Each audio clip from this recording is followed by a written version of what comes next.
What up? I need that sports encyclopedia. U.S. Steve Kim. Got Trent in the cut. Coach JB Show. Yeah. Where you at, man? In the gym shooting, I'm Durant. You ain't shooting John Moran. Darnell is the Ball State legend. I'm the Warren Central High School legend. I'm proving with a reliable source, straight from the mouth of the horse. Smitty and JB and Smitty from West Coast to Yost. I love talking ball. It's nice to connect with guys that are like-minded and just are real and genuine. Better stay in your lane. Hop into You are fucking insane. Dude, what? You just will not give this guy his flowers. What is wrong with you? Oh, you must have thought I was a bitch. I am him. Use not it. What's the topic? With your logic when I flow. Big Komodo, how it's talking. Got to get back to letting the baby cry a little bit to see if they can soothe themselves. That's a bar. Issues get pressed so fast it don't get sacked like bags and baggage. Smitty and Jason Brown killed it, yeah, it's a rap. We what the game's been missing, we switched it and filled the gap. I identified him after his third fight, and I said that guy should be a star. I'm so proud of the show, bro. With the gas, Smitty and Jason Brown. Coach JB Show.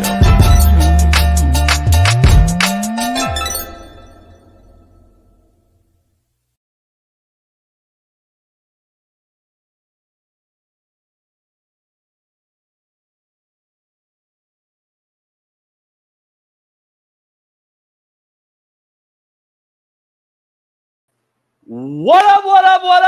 We are in the building. It is Truth Telling Thursday right here on the Coach JB Show with Big Smitty, with a special sit-in co-host extraordinaire who just was here a couple weeks ago, and my main man, Jeff Nadu. We'll introduce him in a second. Let's get right to it. We got a lot going on. Make sure you pound that like, subscribe, become a member. Subscribe to this show. Hit the like and subscribe to the Sit Down Crime Pod on YouTube as well. That's Jeff Nadu's show. The NFL schedules are out. We're going to break them down today. But before we do that, make sure you become a member today, subscribe, and follow our Discord Slap Nation, plus our winnable.com/slap-picks as they continue to hit. Cappers from every sport are with us, and you can be the next big winner. Subscribe to our First Down plan, and you can play weekly or monthly with the pros. Winnable.com/slap-picks today. We got a loaded lineup. Big Matt McChesney joins us for 30. Steve Kim joins us for 30. Tank Johnson joins us for the last part of the show. And Jeff Nadu and I hold it down. It should be action-packed. But let me begin with saying this before Jeff comes in. The cancel culture vultures are out in full force to get Harrison Butker and started a petition to get him thrown out the league. Can't wait to hear this from Jeff, but the Chiefs even posted a tweet stating he don't live in Kansas City. He lives in Lee Summit. This is from your organization. The Chiefs organization actually said, we don't claim Harrison Butker. He lives in Lee Summit. Lee Summit, if you guys know where Kansas City area is, Lee Summit's a real nice upscale area outside of KC. And I'm like, you shit me with this? While our border is wide open, inflation is sky high as fucking giraffe pussy, and child trafficking is rampant, we want to cancel the Kansas City Chiefs fucking kicker? What a joke, man. This shit really infuriates me. It really does infuriate me, man. Put your bitch-ass energy towards something meaningful and positive for once, you cowardly fucks you. Should I remind you, Chiefs Queendom fans, you Karens and left fucking cancel culture fucking vultures, you weirdo fucks you, that you had a guy named Tyreek Hill in your fucking organization? Oh, can I remind you, you had a guy named Kareem fucking Hunt in your organization? Oh, and the legend himself, Andy Reid's son, actually ran over a motherfucker before the goddamn Super Bowl. But then you bring in Taylor Swift to shut all that noise down. You win a couple Super Bowls, and now everything's okay. But you want to put your energy, and now your kicker says his opinion at a ceremony he was asked to speak at, and this is who you want to fucking cancel? The kicker? Get the fuck out of here, man. I can't wait to dive into this. Let's get into the show. The NFL schedules are out. We will break down the entire AFC team by team today. So stay tuned. Pound that like. Subscribe. The Celtics wrap up the Cavs 4-1. The Mavs take a 3-2 lead versus the Thunder in OKC last night. And the Nuggets versus T-Wolves tonight. We will get Jeff's lock picks tonight. So stay tuned for that. Harrison Butker continues to be in the news. Now a petition has been written to cancel him and boot him from the league. Cormani McClain commits to Florida as a walk-on. And Fox demotes my good friend, Greg Olson. Plus, he will lose $7 million. Hey, Tom Brady, since you apologized because,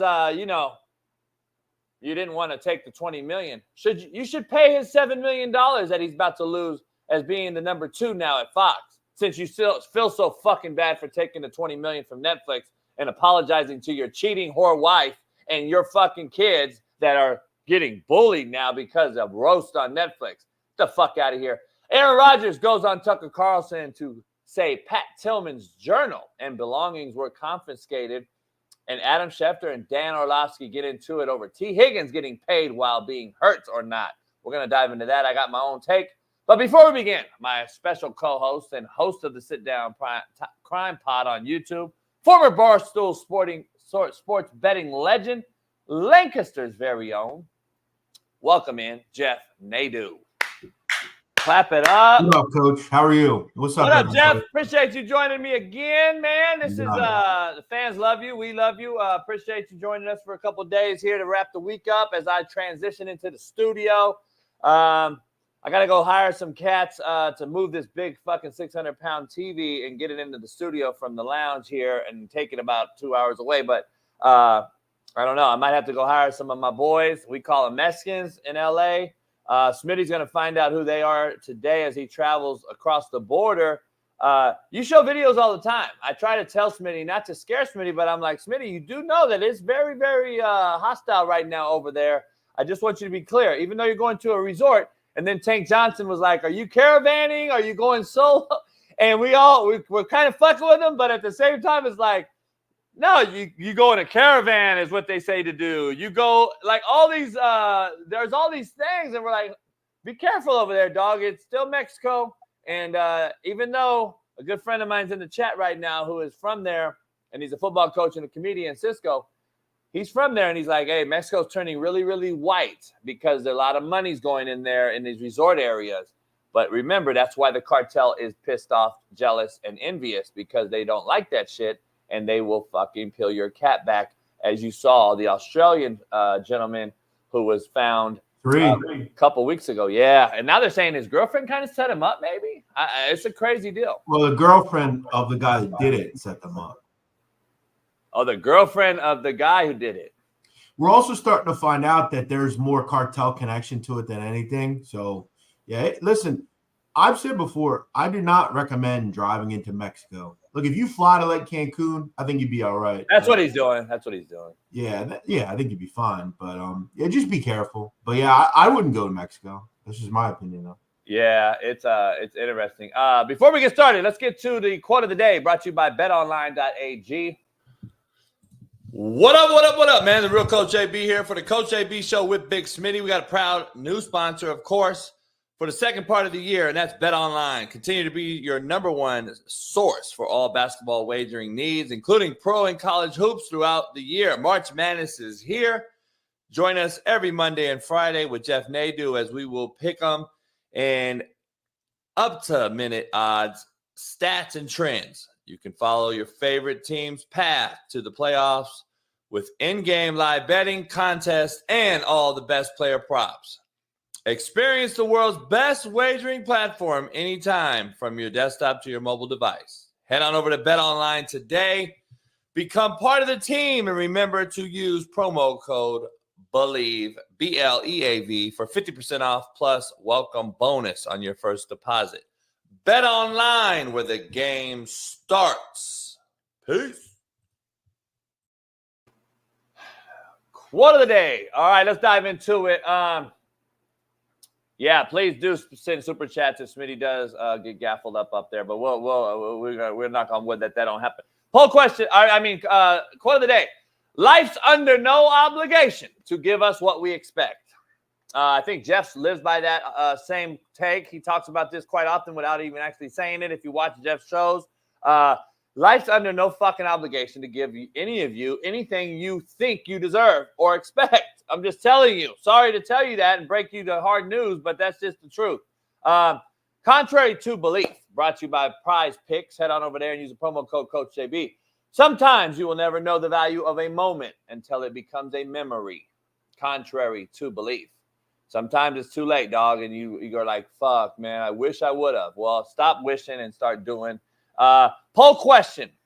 Let's start with this right out the gate. To all you guys in the chat, drop a comment below if you had a chance to look at any of the schedules, and Jeff and I will start the show off with the poll question. What stands out with the NFL schedule?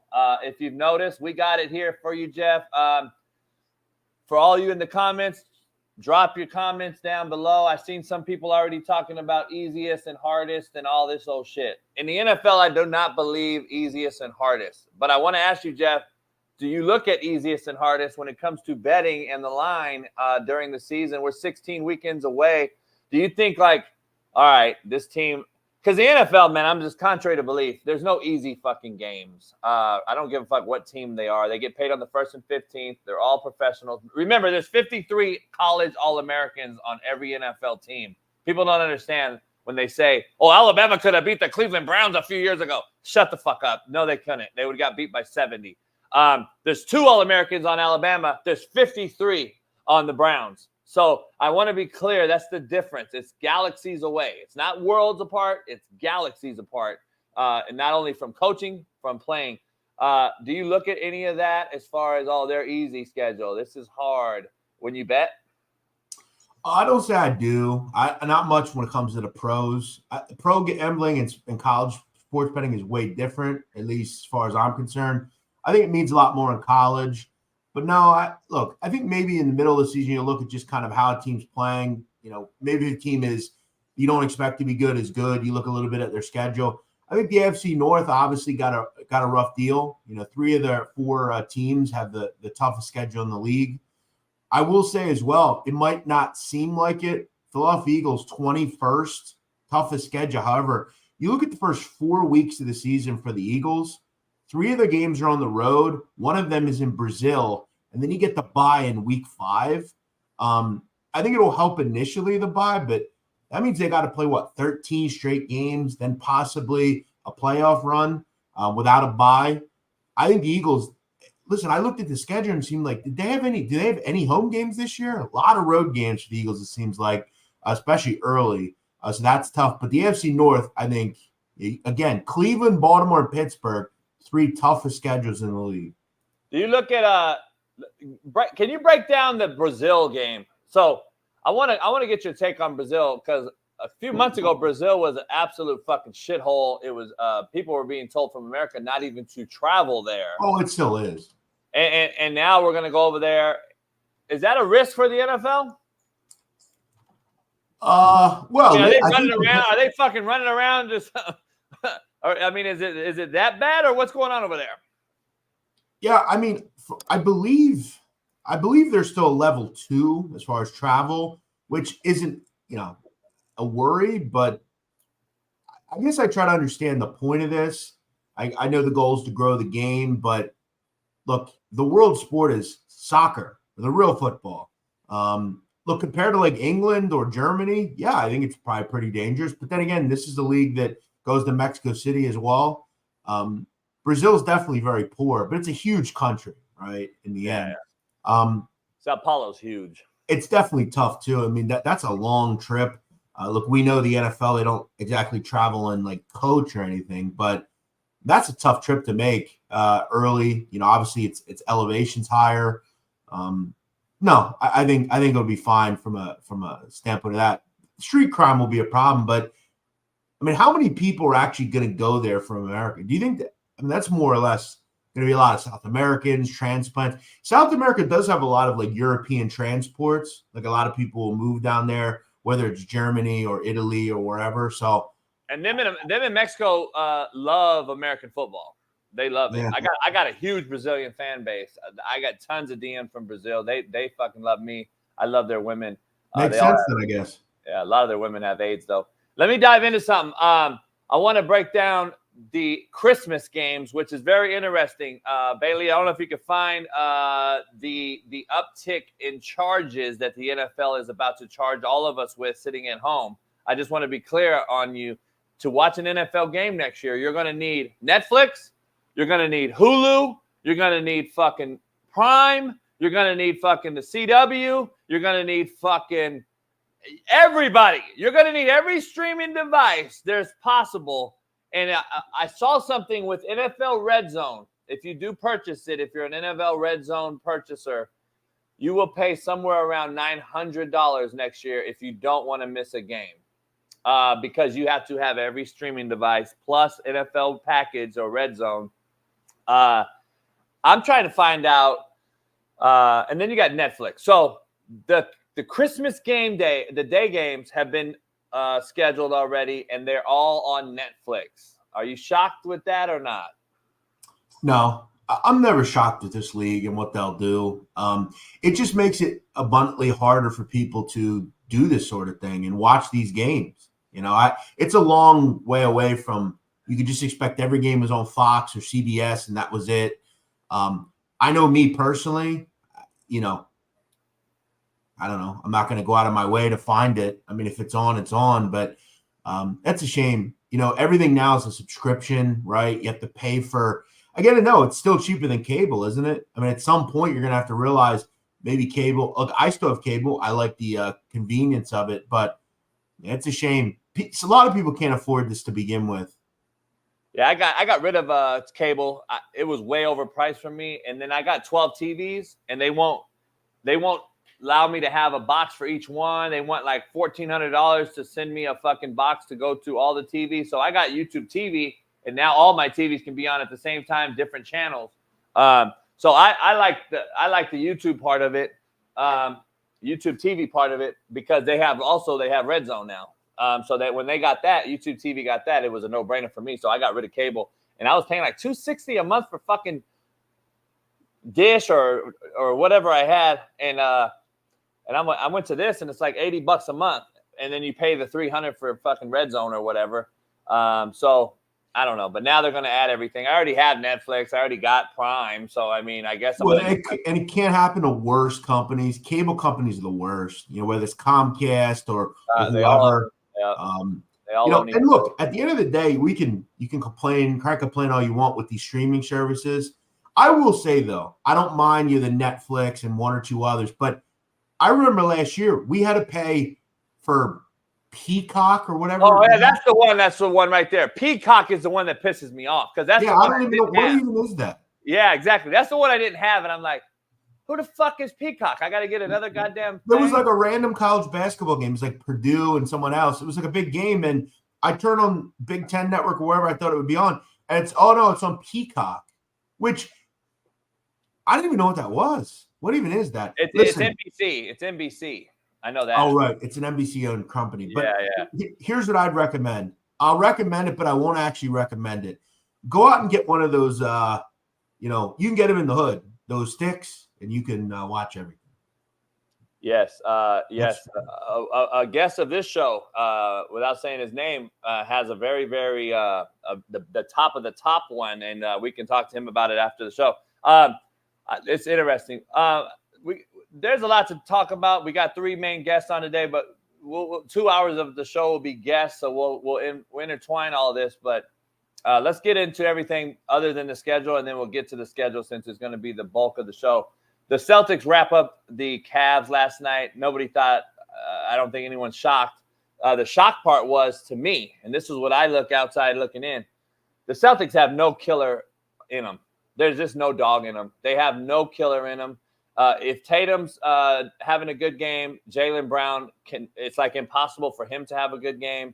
If Jaylen Brown has a good game, the other one, Tatum, doesn't. It's like they have no dog in them. This is a team last night that had no Donovan Mitchell, no LeVert, who scored 22 days in a row, a bunch of white dudes out there Like, what the fuck are we doing in Cleveland? They look like Morris, the Morris brother, actually had like 23 or something. He was the spark off the bench, and the former Celtic himself.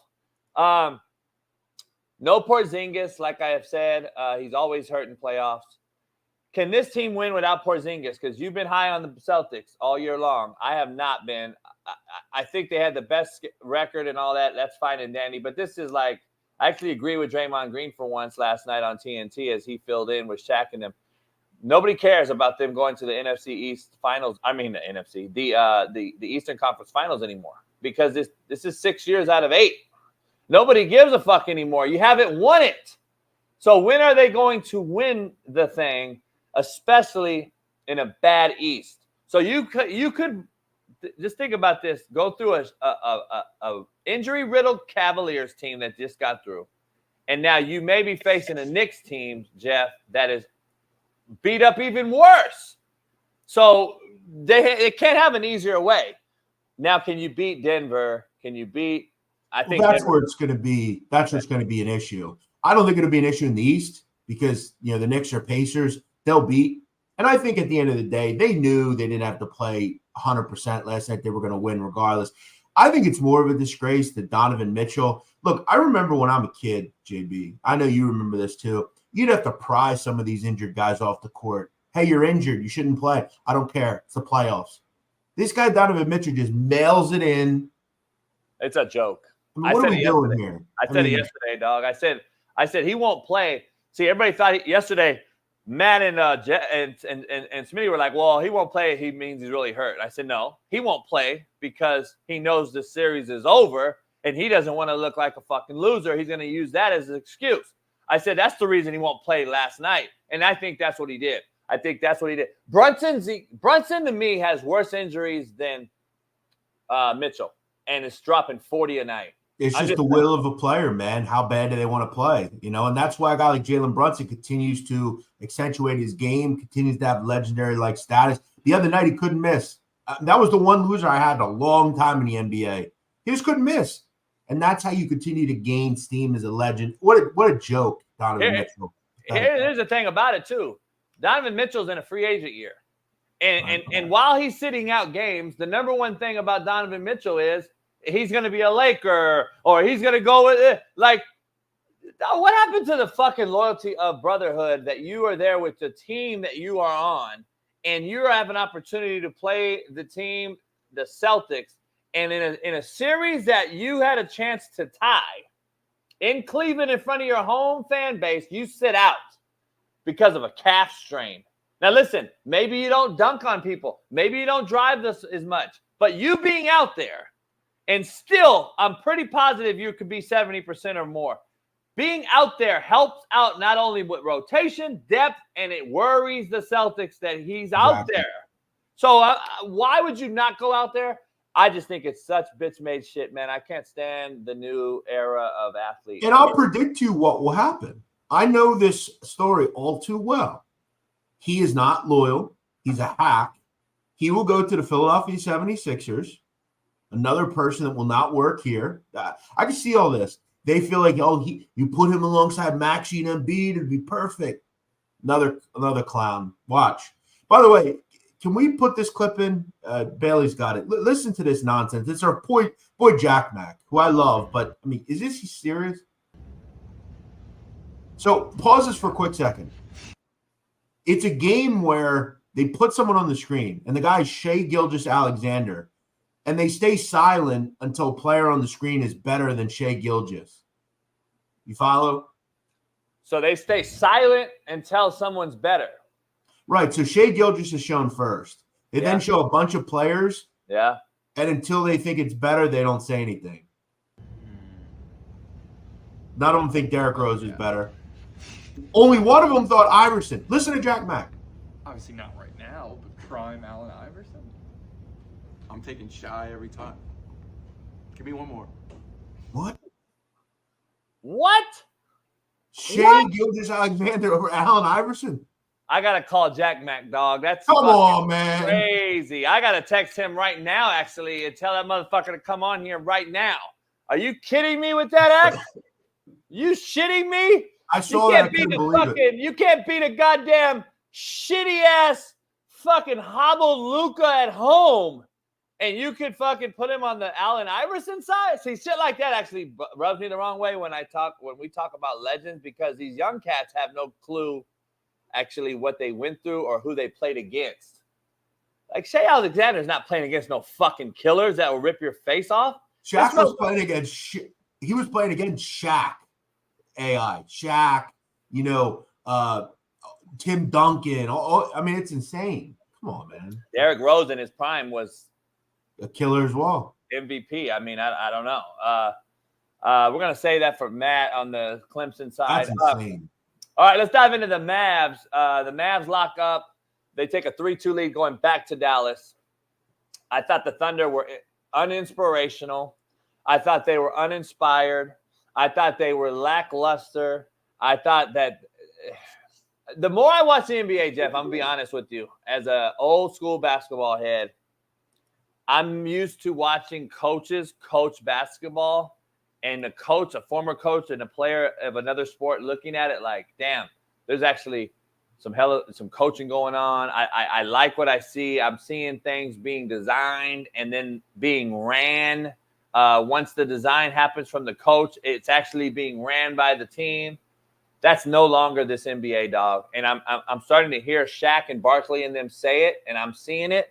And I saw Kobe say it years ago. Kobe was like, the NBA is an accidental league now, meaning people score in the NBA because of great athletes being accidentally correct. And Kobe could not be more spot on. And this was 5 years ago when he said this.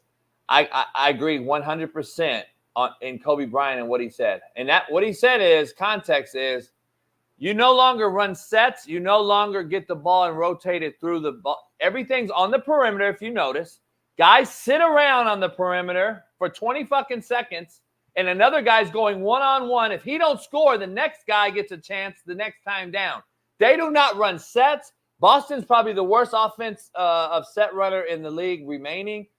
Dallas is just whoever dribbles the ball up, dog. If you watch Dallas, is shooting it.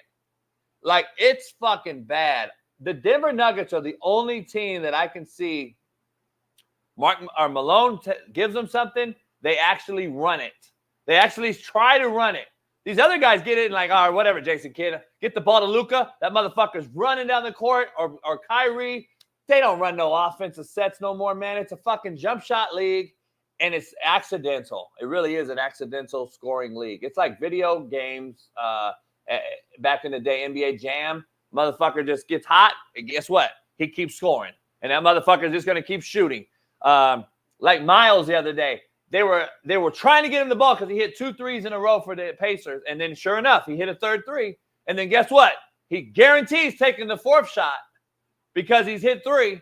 And then that just fucked their whole thing on. The Knicks went on a huge run. Like, I'm just like, dude, this is not real coaching. Like, I don't know, man. I think it's real sad to watch the NBA. Your points are valid. The league definitely went downhill from that standpoint. However, one team has Luka Doncic, the other doesn't. Luka has a triple-double last night, and the Thunder continue to struggle to shoot from the three. That's been an issue. They were this number 2 team in the league in three-point percentage. Last 2 games, shooting 26% or worse. I mean, you're not going to win a lot of games doing that in this league. For a team that's very dependent on it, you're just not going to win a lot doing that. I took the under last night. I thought the Thunder would continue to struggle, and they did. Again, though one team has Luka Doncic, the other doesn't. That's just, to me, where we are. And the Thunder can't make threes right now. And you know what I see? I see a very, very frustrated Kyrie Irving, who's kind of matured in a sense that he's just not going to make it visual anymore. He's not going to bitch and moan about it anymore like he once did. But look at what he's averaging. He's scoring 9 points a game. This is a guy that can drop 40 a night. He's scoring 9 points.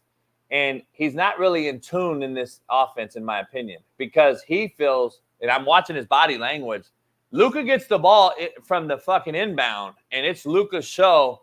Everybody else is a side piece. And I'm looking at Kyrie like, I don't see Dallas being able to compete versus Denver or even the T-Wolves currently constructed and run the system they're running, if Luka doesn't go for 50 a night, and if you don't have the others like Washington and these other cats contribute at least 20, I don't see this team beating either one. They can't beat Boston, in my opinion. They don't have enough talent. They can't beat the Nuggets. I just think Kyrie looks defeated, deflated. I just don't think he's very in tune. I think it's like going through the motions, like, here you go, boom.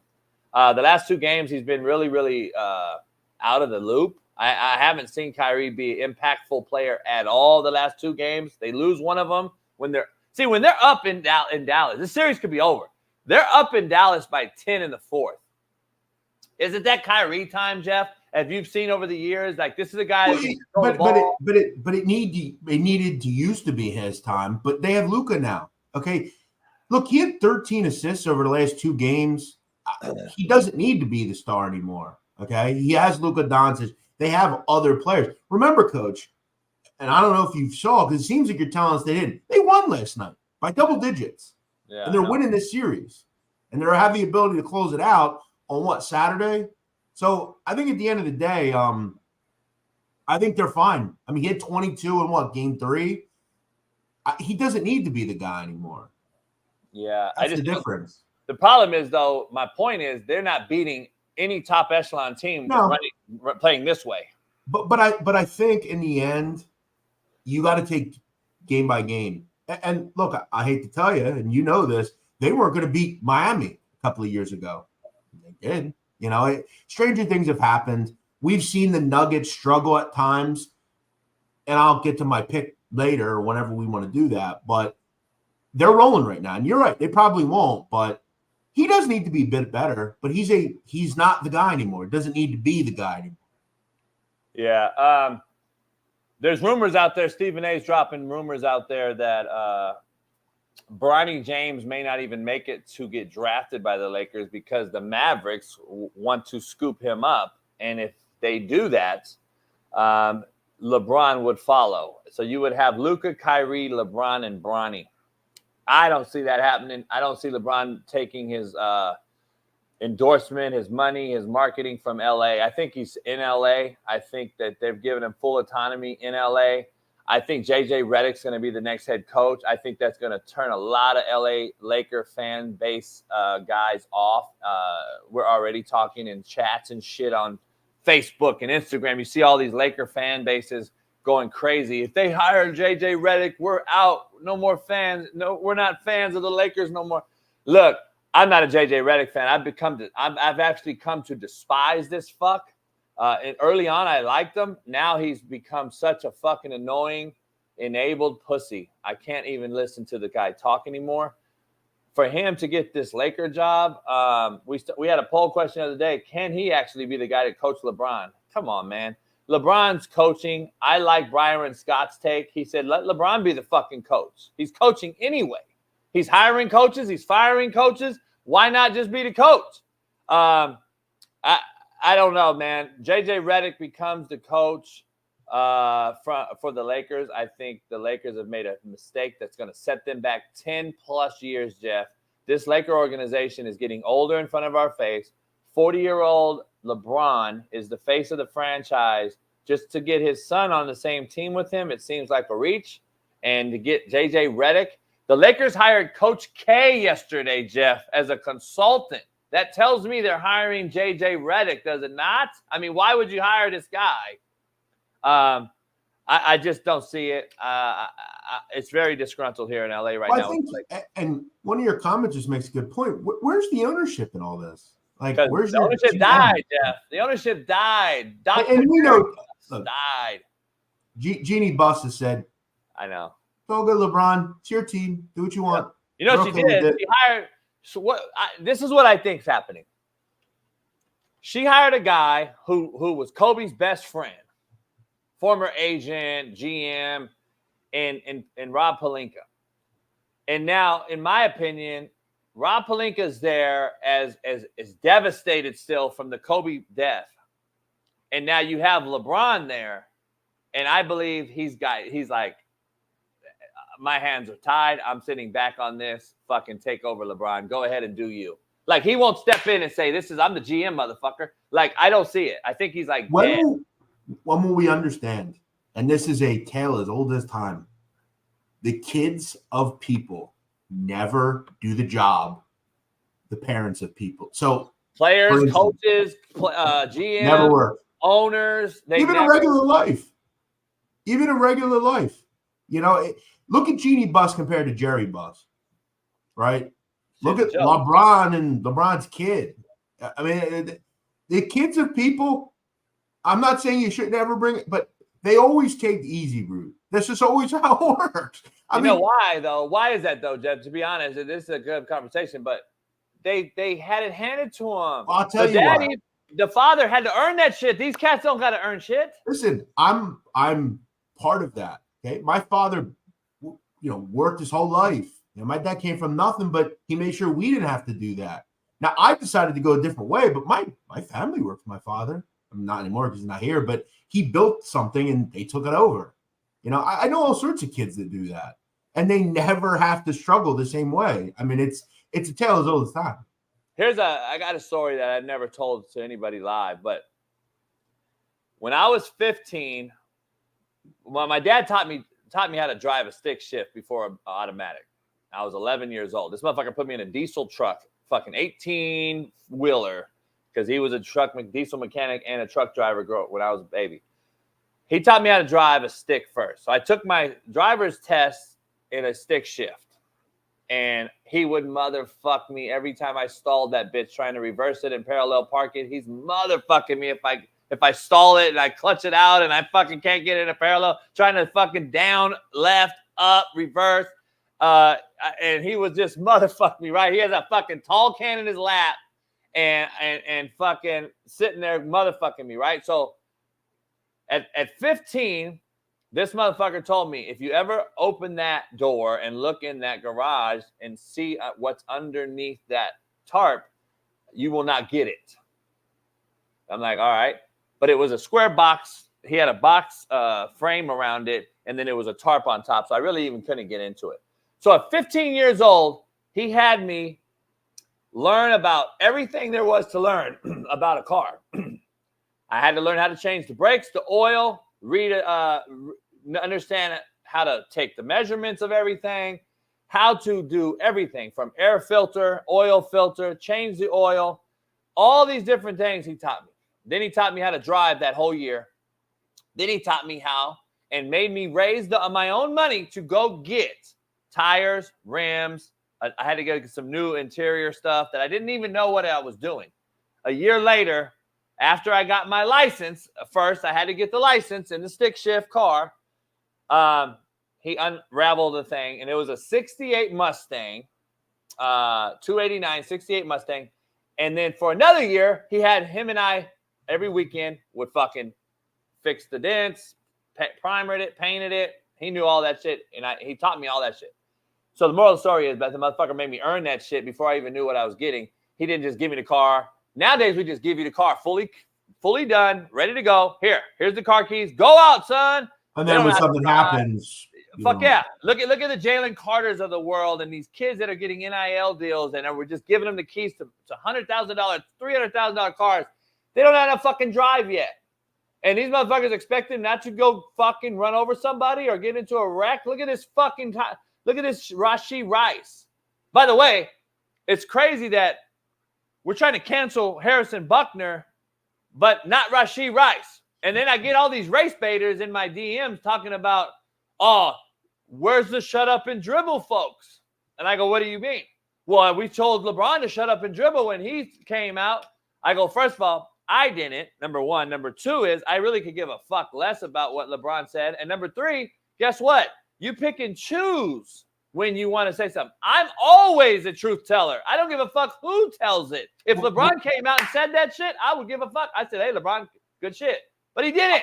I will get and challenge these individuals that say Harrison Butker. Find where in that speech he said anything about what you're saying he said. He didn't say that. He said, while you're out getting your raises and everything, don't forget being a mother's super important.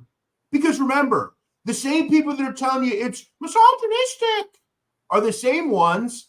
This is what I don't understand about women. I've never understood this. The same people that are saying this is misogynistic are the same ones that are saying, you got to spoil me. You got to take care of me if you want to be with me. All that getting a job shit goes out the window real quick. The Chiefs give me a fucking break, man. A former Chiefs player's wife came out and said he's anti-LGBTQ, blah, blah, blah. Guess what? I am too. So? I am too. And guess what? LGBTQ is anti-raising our children correctly. Is there a problem? Is anyone fucking coming out against that? So I did a video, Jeff, and I want to show it real quick on this whole take because I did a video yesterday that's blowing up on TikTok right now. And go ahead and show it, Bailey. These soft pussies in Kansas City, the Queendoms, the Chiefs Queendoms, have tried to get this kicker kicked out of the league. Can you believe this bullshit?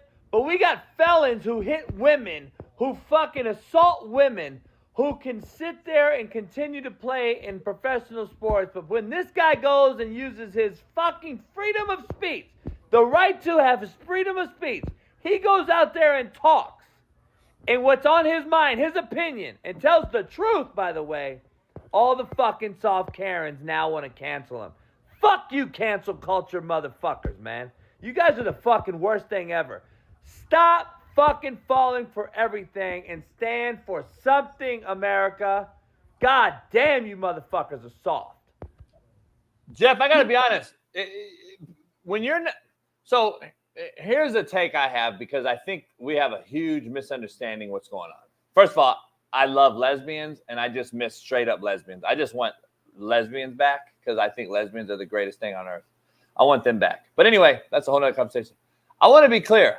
I think when they say you're anti-LGBTQ alphabet mafia, I think it means that when they say that, it's talking to you because you're not gay. Like, if you're not gay, you're anti-LGBTQ. Like, that's what the fuck they say. And I'm so tired of hearing these motherfuckers just because you're not gay. Also, in the speech, where does he say? He doesn't. Screw your degrees. You should be at home cooking meals and being a mother. Nowhere did he say that. And number two, remember this. It almost sounds a bit racist, doesn't it? That we're making a big deal about Harrison Butker, but these same people had no issue talking about Tyreek. They didn't talk about Tyreek Hill. Seems a bit racist, doesn't it? Yeah, that's what they came at me about. They came at me about it. Oh, now come see me. You're a Trumper. I'm not a Trumper, by the way, A. And a B, by the way, because I speak the truth and tell my opinion, which Butker just did, spoke his opinion. Whether you believe it or not, it doesn't fucking matter. Guess what? You can say your opinion in this country. Well, you used to be able to. And so now. No, not you. Listen. Yeah, not anymore. That's not true. No, you can. And number two, you will be placed into a box immediately. And you know what you'll hear? You know what I hear every time I say this? Because I think what he said was brilliant. Remember, we behaved. This was a normal thing in the 50s. Your wife stayed home. She cooked. She took care of you home. It was a normal thing. It was an accepted. We were the strongest country in the world when this was going on. Now, all of a sudden, it's misogynistic. But by the way, he didn't even say that, though. That's what the crazy part is. He really didn't even say that. What he said was, if you really read through the fine line, which the people won't do, they'll take a clickbait and they'll take a fucking vertical. But why are we so worried about what other people are doing? If a woman wants to stay home, let them. Who the fuck are you to say it's whatever? Are they mentioning? Do these idiots understand that this is a fucking millionaire that has the ability to stay home because of what her husband does? He did not say everybody needs to go home and stay home. He said basically that women in this world, the last time I checked, Jeff, that aren't women supposedly like the big time family contributor? They're the family nurturer. Isn't women? Aren't that's what they claim to be anyway? That's what they say. This is why. Why is that so? This is why I don't even entertain it anymore. Like, I don't want women like this. Like, fuck off. Go do what you want. You're not for me. Beat it. Like, I just don't even deal with it anymore. Like, go ahead. Here's the thing about it. people bitch and moan about athletes talking about politics, and then they bitch and moan about them not talking about politics, and then they come out and say, I miss when athletes never talked about politics. And then when they don't come out, they come out and say, why is LeBron not coming out and helping out the community? Why isn't he talking about the deaths that are happening in inner city Philly and Chicago and Oakland? Which one is it? Do you want him to talk about politics, or do you want him to stay out of it? This, by the way, just so we're clear, this motherfucker was invited to speak. He didn't force his way into the goddamn ceremony and put a cap and gown on and say, hey, motherfuckers, I'm going to give you a speech. No, they invited this dude. And you know what the funny thing is? This is how cancel culture works. It's never the fucking people that are directly affected by the talk. This guy spoke at Benedictine College, and not one person in the crowd was affected or offended. Not one person there. It was a Catholic university that not one person was affected by and didn't give a fuck less. It's the Karens, the white liberal broads, and everybody outside that want to come out and cancel him. Yeah, similar, Jeff, similar to the Redskins, Jeff. So not one fucking Native Indian wanted the Redskins' name to be taken, and every Native Indian wants the Redskins' name back. But the white liberal broad and the left want that canceled. Now, what? Make it make sense, man. Like, but remember, too, and that's a great point of context where the speech was. The speech was at an all-Catholic university or college, which most people there were men. That's just the demographic of it. And I'm just going to bring this up. No, women. I mean, no one mentioned when Louis Farrakhan would go to colleges and say that people need to, take on the black nationalism bit. Remember that? I mean, that used to happen. Nobody had outrage over that, right? Nobody has outrage. I mean, be real. You know what it is? It's crazy, though. But we could have a broad who defends Biden, who's a Biden defender, and has come out and said very controversial things to us as men, as athletes. And the person I'm talking about, again, in the Chiefs fucking Queendom fan base, Taylor Swift has come out and become an overnight sensation, bigger than she already was, with Travis Kelce for pushing a shot that we now know killed millions of Americans. And we're okay with that. Let's not worry about that. Let's cancel the kicker, though. Let's cancel the fucking kicker after Kareem Hunt beat a bitch, after Tyreek Hill has 10 baby mamas and beats bitches, and let's cancel the kicker. Get the fuck out of here, man. It's unbelievable. And I know cats like D Jones in the chat, and I know real brothers that I grew up with all asked for Rashee Rice to be thrown in jail for what he did. Like, real recognizes real. Let's not get it twisted. So it's not a black and white thing. Like, I know a lot of brothers that are like, fuck Rashee Rice. He makes fucking my motherfucking ass look bad. This dumb motherfucker walked away. I'd have beat his ass if it was my kid in the car. So I understand it. But, and I'm not pegging this thing on white or black or whatever. What I want to say is, though, why has this fan base continued to fucking pick and choose what they like and don't like, and nobody calls them out?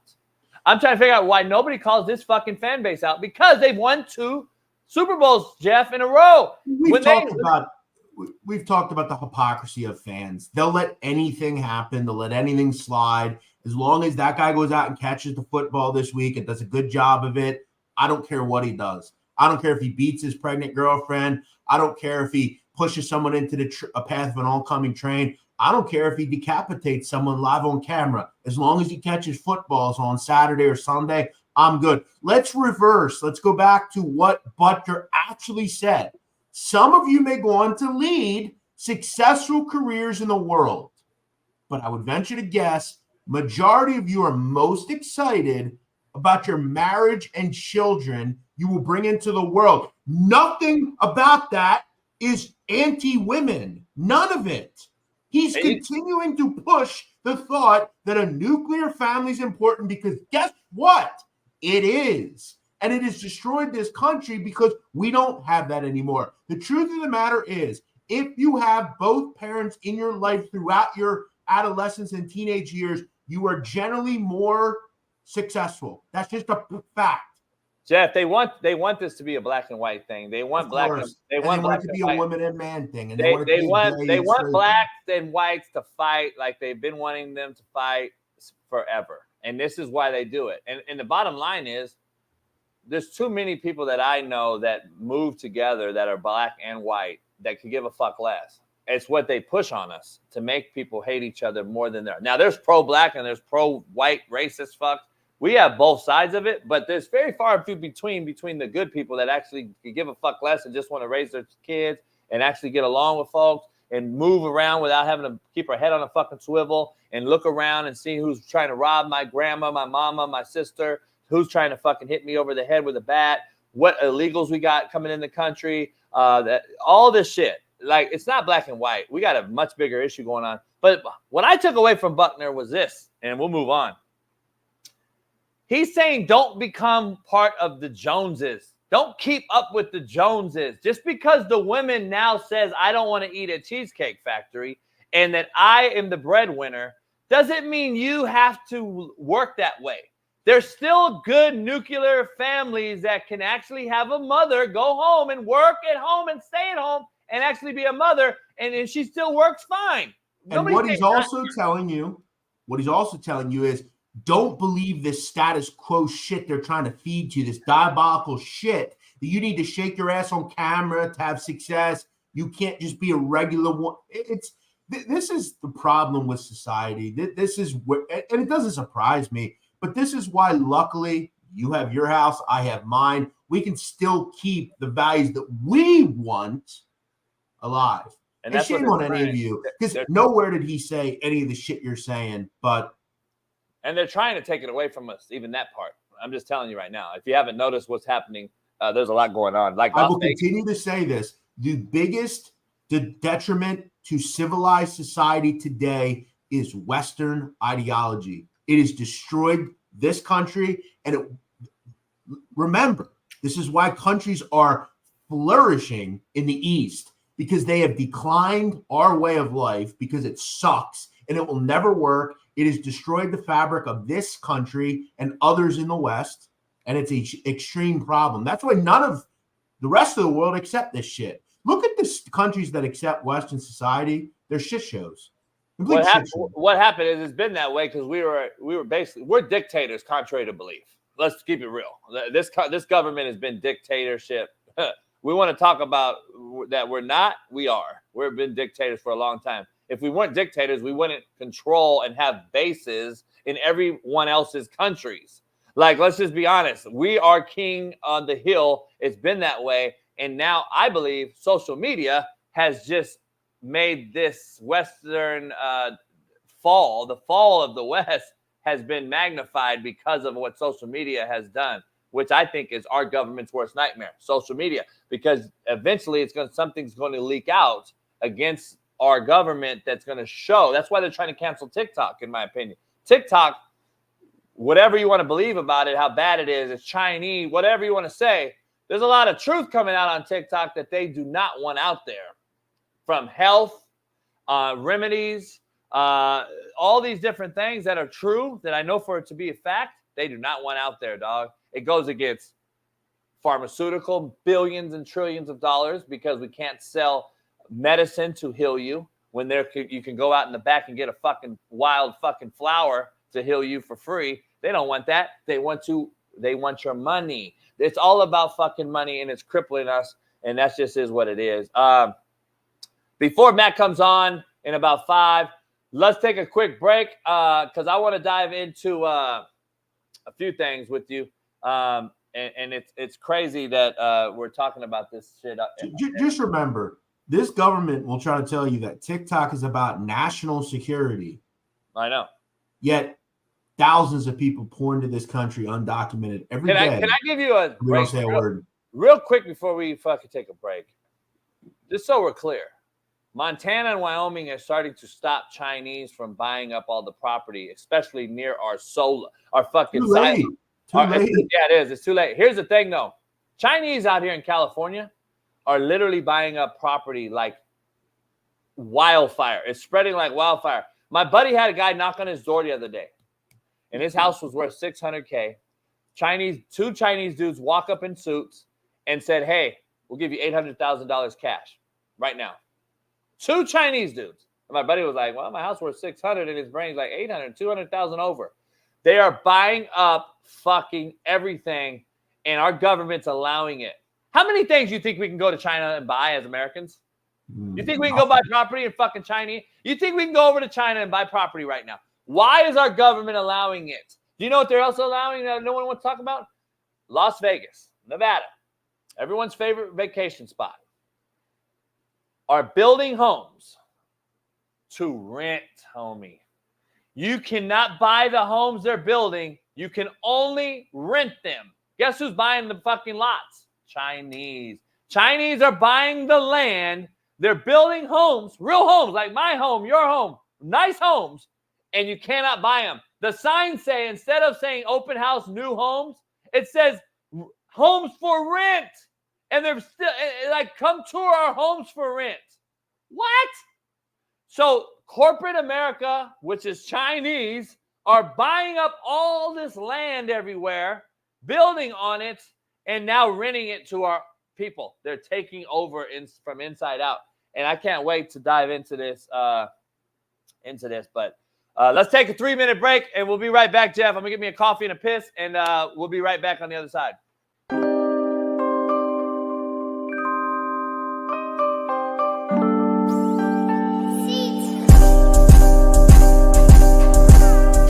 Coach Yo, the head women's basketball coach of the Ole Miss Rebels. Clap it up.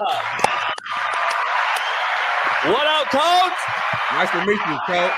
It's getting ready to be a shift. If you're not okay with these players having some power, you got to get out the game. Straight up, or you're going to get ran out. I'm very particular on the type of kid I go after. Like, if they come in the door, I need this, I'd be like, all right, see ya. I'm still old school in the fact, like, I want the players that got a chip on their shoulder. I want the players that someone said they couldn't do it, and they ready to show the world they could do it. You know, I want the players that want to be coached hard, because they're still out there. There's a narrative. And yes, the game has changed. And, you know, some people say they're soft. And yeah, and that's true. Like, we came up different. Like, let's just keep it a stat. But there are some kids out there that still want to get it out the mud, still want to work, still want to grind. And that is where these coaches are messing up, because they're really not evaluators for real. Come on now, JB. You was getting kids from. People don't know, Coach. There was like, okay, I get 30 D1 transfers a year to come back to me, which used to be the portal, right? JUCO was the portal before what is created. Now JUCO is going to probably implode, unfortunately. I want to speak for the coaches. We are not complaining that people are getting paid. The issue is this. When I came to Ole Miss, I was the lowest paid head coach in the SEC. I ain't had no problem with that. Yep. Grind. Done anything. As I started to win, I started saying, hold up now. Such making it. Wait a minute. But I earned it. Yep. The problem college coaches have with these cats is, you ain't earned it, and you talking about NIL? Thank you, Smitty. That's what I'm trying to tell this youngster every day. Now, if you earned it and you are All-American, and you see, because here's my philosophy. Everybody knows it's public knowledge. I'm $1 million coach, right? So I ain't get that on my own. My players did that. Right. Yeah. So, like, all my players got NIL deals. Shout out to the Growth Collective, because we all got to get paid up in this. Right. You know, because the days of this ain't slavery, this ain't. And there's money. It's money. So they all getting the NIL deals. They all being taken care of. And that's how it should be.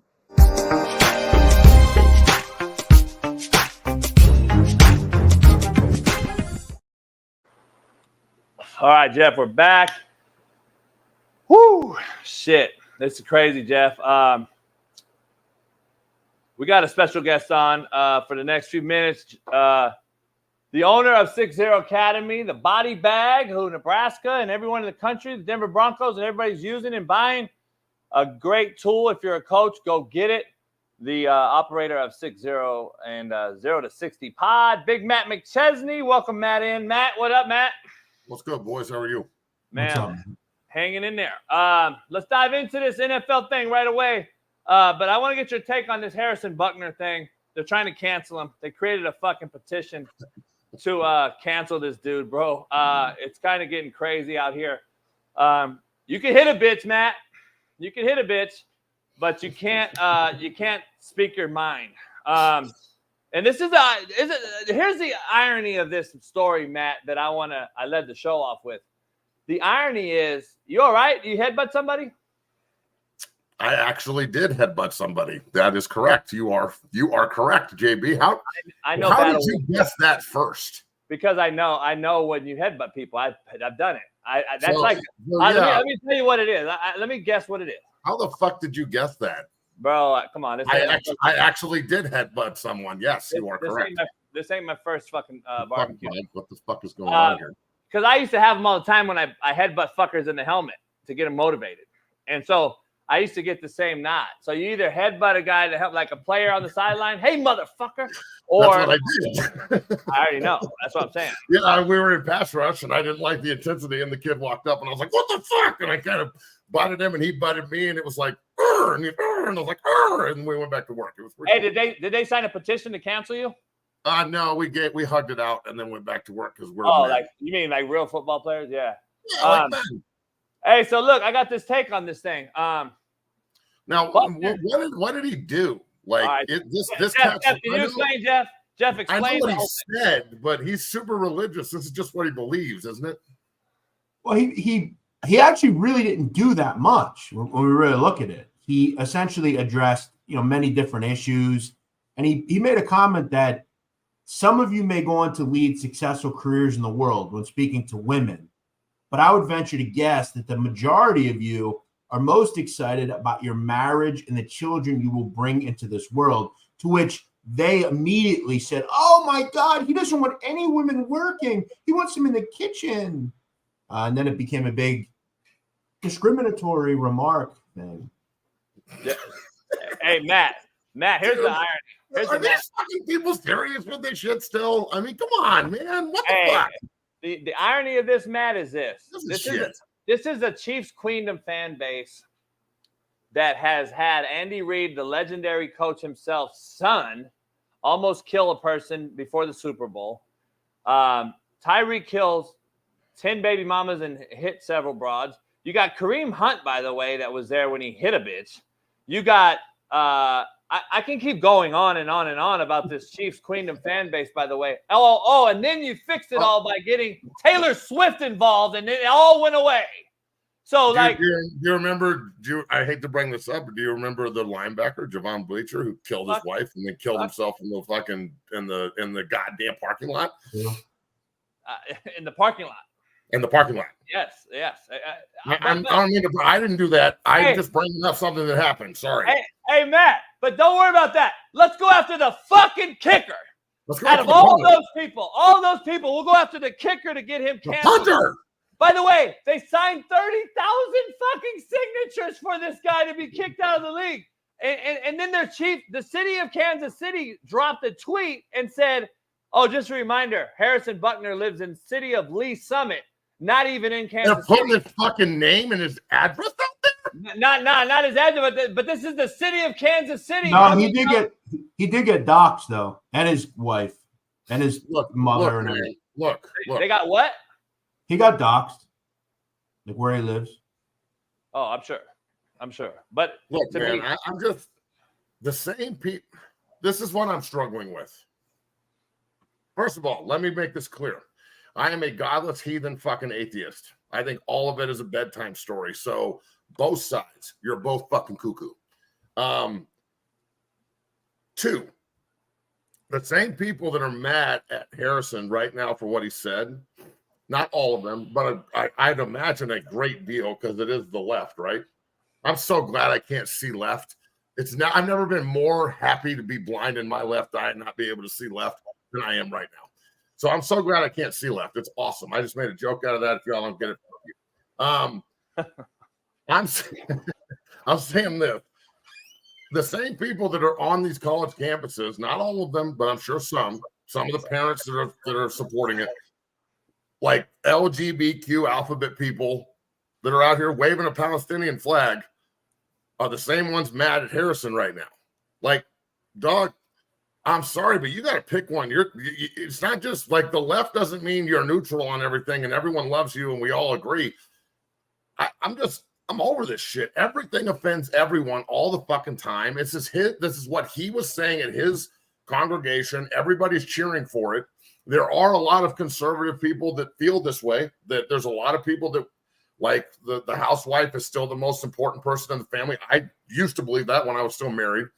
I personally think that everybody this is his truth. It's his moment. He was up there talking. Does it offend people? Sure. What doesn't? Why does this offend anyone? Offend everybody. Why does he lose his job and get canceled just because some fucking Karen is angry about this now? And or some alphabet person or somebody protesting at UCLA, or is there anything else? Anything else you guys are mad about today? Let's just get it all out there, you bunch of fucking pussies. Here's the issue I have, though. The irony of this all is this. They call me anti-LGBTQ, LCDGG, whatever the fuck letters they are. Anti-alphabet. I'm anti-alphabet because I'm not gay, though. See, people don't want to really break this down.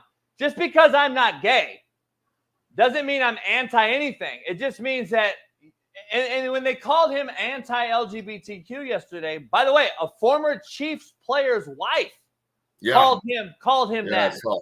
And I'm like, what? I just find it. By the way, I'm like, dude, listen, I wanted to come out so bad and say the fucking truth, but I'm already fucking hated, but I don't give a fuck. But I'm like, dude, this thing's getting ridiculous, man. This shit's ridiculous. We're not standing for nothing, and we're allowing these fucking minority. By the way, this is still the minority, Matt and Jeff. These fucks, they're fucking the minority, but they control the majority because the majority doesn't speak up. The majority's scared. That's what I'm saying, they're man. Majority. Let me tell you this right now, majority. You don't need to be scared. You can speak up. There's a lot of people that think like you. There's not a lot of people that think like this. Everyone's just scared shitless to lose their business or get canceled or have 150 of these little motherfuckers sitting outside your business with signs and shit, like picketing them and stuff. Like, personally, I see that. I'm going to the business to support. I mean, fuck, man. At this point, like I was so neutral on all this, I didn't even care. But it's been just stuffed in everyone's face for so fucking long. And these folks have absolutely no spine. They can't put up with anything. Everything offends them. And but the other side is supposed to just like eat shit and not say anything ever, even though they also have beliefs. So again, let me reiterate, godless, heathen, fucking atheist. I think both sides are fucking cuckoo crazy. But I also think both sides have the right to say pretty much whatever they want. But then you got to listen. If Harrison Butker has to listen to all this bullshit and we have to listen to the left talk, you have to listen to us now, because so many people on the right or conservative or in the middle. I consider myself a pretty independent in the middle guy.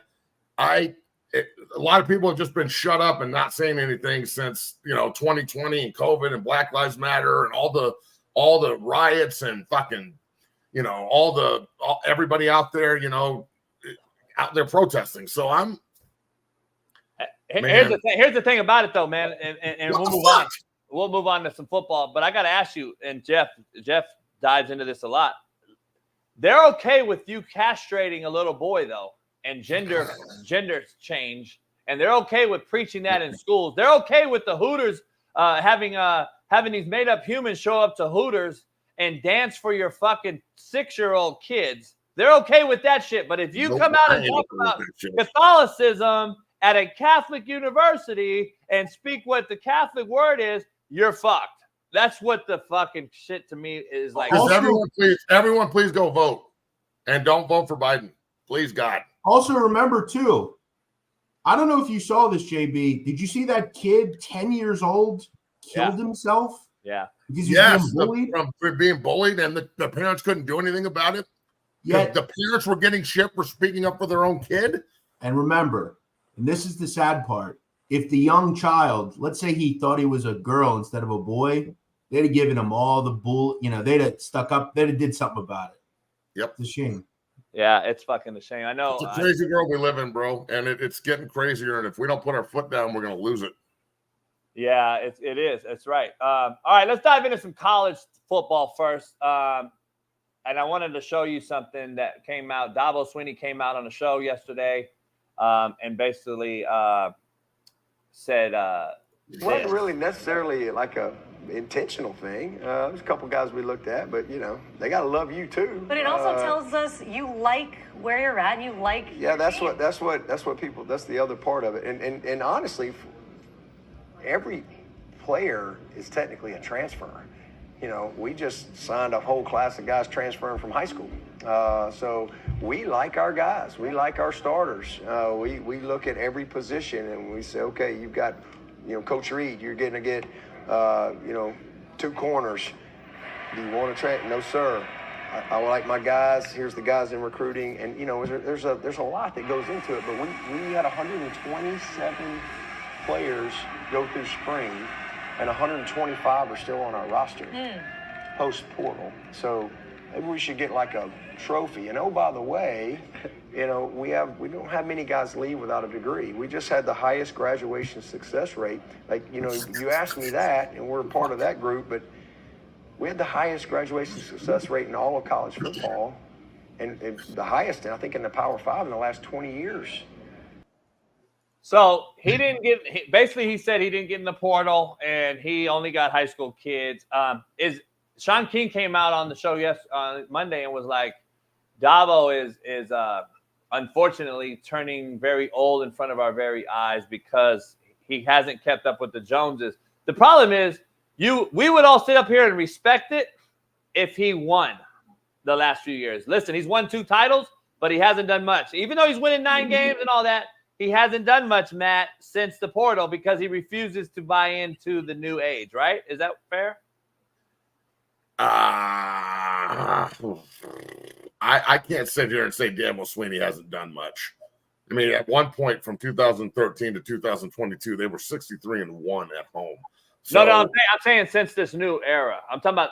Look, if he doesn't want to get into the transfer portal and play the fucking stupid runaround game, I almost respect it. I don't like the self pack patting. Like, hey, we graduated everybody. Who gives a shit? Congratulations. This is mini professional football. No one cares about your degree anymore. The only kids that care about their degree are the guys who are there to get a degree, not the guys that are there trying to go play football. I can go back and get my fucking degree afterwards. Stop with all that, coaches. It sounds stupid. I respect the guy for having a philosophy, I guess, but damn well if he had a really good player that wanted to go to Clemson using the portal, he would take him. Coaches aren't in the business of not taking good players. So some of this kind of is a little, a little bit of bullshit in that regard because he's going to take a good player if he could. And he's still winning 19 games without really using the portal. I mean, fuck, man, he's done a great job at that place. And I think he's a great coach. Anybody who wants him gone is fucking insane. Clemson was like the epitome of underachieving for 100 years, and then Dabo got the job, and they've been nothing but national title games and playoffs and winning the ACC since. And by the way, he beat Nick twice. I mean, this motherfucker is not, and his team was superior, like on the field with NFL guys. Like it was not even close. All right, I want to dive into we're talking AFC today with this deal. But before we talk about the AFC, I wanted to talk about Fox Sports.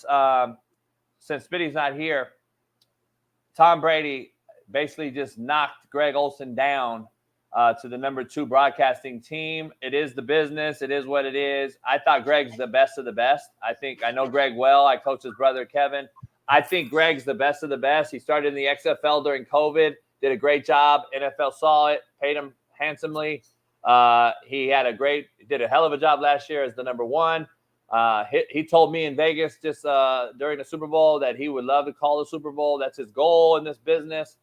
I think he's the best. And now we got Tom Brady taking that role. And Tom Brady now since has come out and apologized to his whore cheating wife and his kids that the roast on Netflix embarrassed the family and he shouldn't have done it and he'll never do it again. I lost a lot of respect for Tom Brady when he did that yesterday, and I said it on the show. Maybe he should pay Greg Olsen the $7 million since he's sorry that he took $20 million from Netflix, you fucking coward. So anyway, where are you at with Greg Olsen getting demoted, and should he leave Fox or stay as the number 2 and then try to just figure it out? Okay, so I'll go with Olsen first and then transition this into Brady and his whore wife. Look, Greg Olsen's a good commentator. I don't think that job is really hard. I just don't. Like, if you can speak English and you have eyeballs, there's about 900 other people up there telling you what to do and what's going on. And if you know football, you're going to be able to do the job pretty well. I think Tom Brady will do a really good job, but I think Tom Brady is going to be in a position where everybody thinks that he's talking down because he's so fucking smart, knows everything, and already hates the way the NFL's set up and thinks it's soft and the quarterback plays dog shit. And he's not wrong, but he's going to go the look, see, I told you everything's terrible and this is why route rather than the Tony Romo. Tony Romo doesn't know what he doesn't know. He's never been to a Super Bowl. He's super aloof.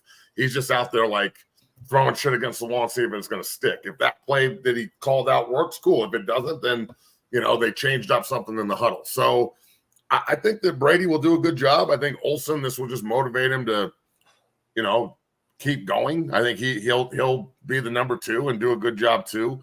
Every game it's like the cable companies really duped everybody into thinking that we didn't need cable just to bundle everything. And like I saw my buddy Tyler Columbus put up this fucking post yesterday about if you want to watch every game this year, it's going to cost you about $1,600. No, we broke it down earlier on the show. Yeah. It's fucking crazy. Not about 900, about 900, Matt, about 900. Yeah, whatever it is, it's a lot of fucking dough. So I don't know where they're going with all the commentary shit. Greg Olsen didn't lose his job. He just got demoted from number 1 to number 2. He's still getting paid handsomely. Most guys are going to get demoted for Tom Brady. Now, that said, I don't think Tom Brady should be apologizing to his whore wife for being a whore. Like, if you don't want people to comment on you being a dirty fucking slut and fucking the jiu-jitsu instructor while your kids are in the other room, mind you, because she took them to several appointments while she's in there getting fucking blown out, then maybe you shouldn't be a fucking disgusting scrumpet, gremlin whore.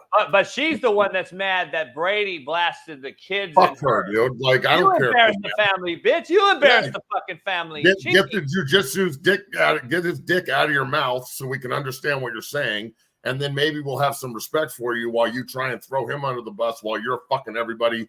How many other guys did she? Now, Matt, you're being misogynistic.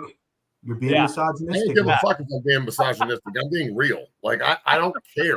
You can't cancel me. I'm not on this fucking like this wheel of like political correctness. I'm way over here looking at the wheel, giving it the fucking double bird. So I don't try and cancel me. Come after me. I don't give a flying fuck. Hey, Jeff, I got called that yesterday by some broad on Instagram. I'm a misogynistic because I posted Harris and Buckner and it was misogynistic. But look, I personally think that men and women are different, and I can only put this from a male's perspective. But a male whore, he's a whore, but I don't look at him the same as a chick who's got 10 kids by 8 different guys who is out here just like putting pussy on a pedestal, acting like it's okay. And I personally think that shit is nasty as fuck. And I understand it's a double standard, but it's not like I'm the first one to ever come up with this standard, and I'm not wrong. So there's a way that's a way different feeling, at least when I grew up, and I know it may not be the same way it is now, but take some fucking broad out here that's just banged everybody and their mother, okay, or their father. They're like this chick. Did you see the one in Europe? Yeah, they're gonna love that broad. All right, they're the chick in Europe that broke up with her boyfriend and fucked like 25 guys in 24 hours or some shit. I saw that one too.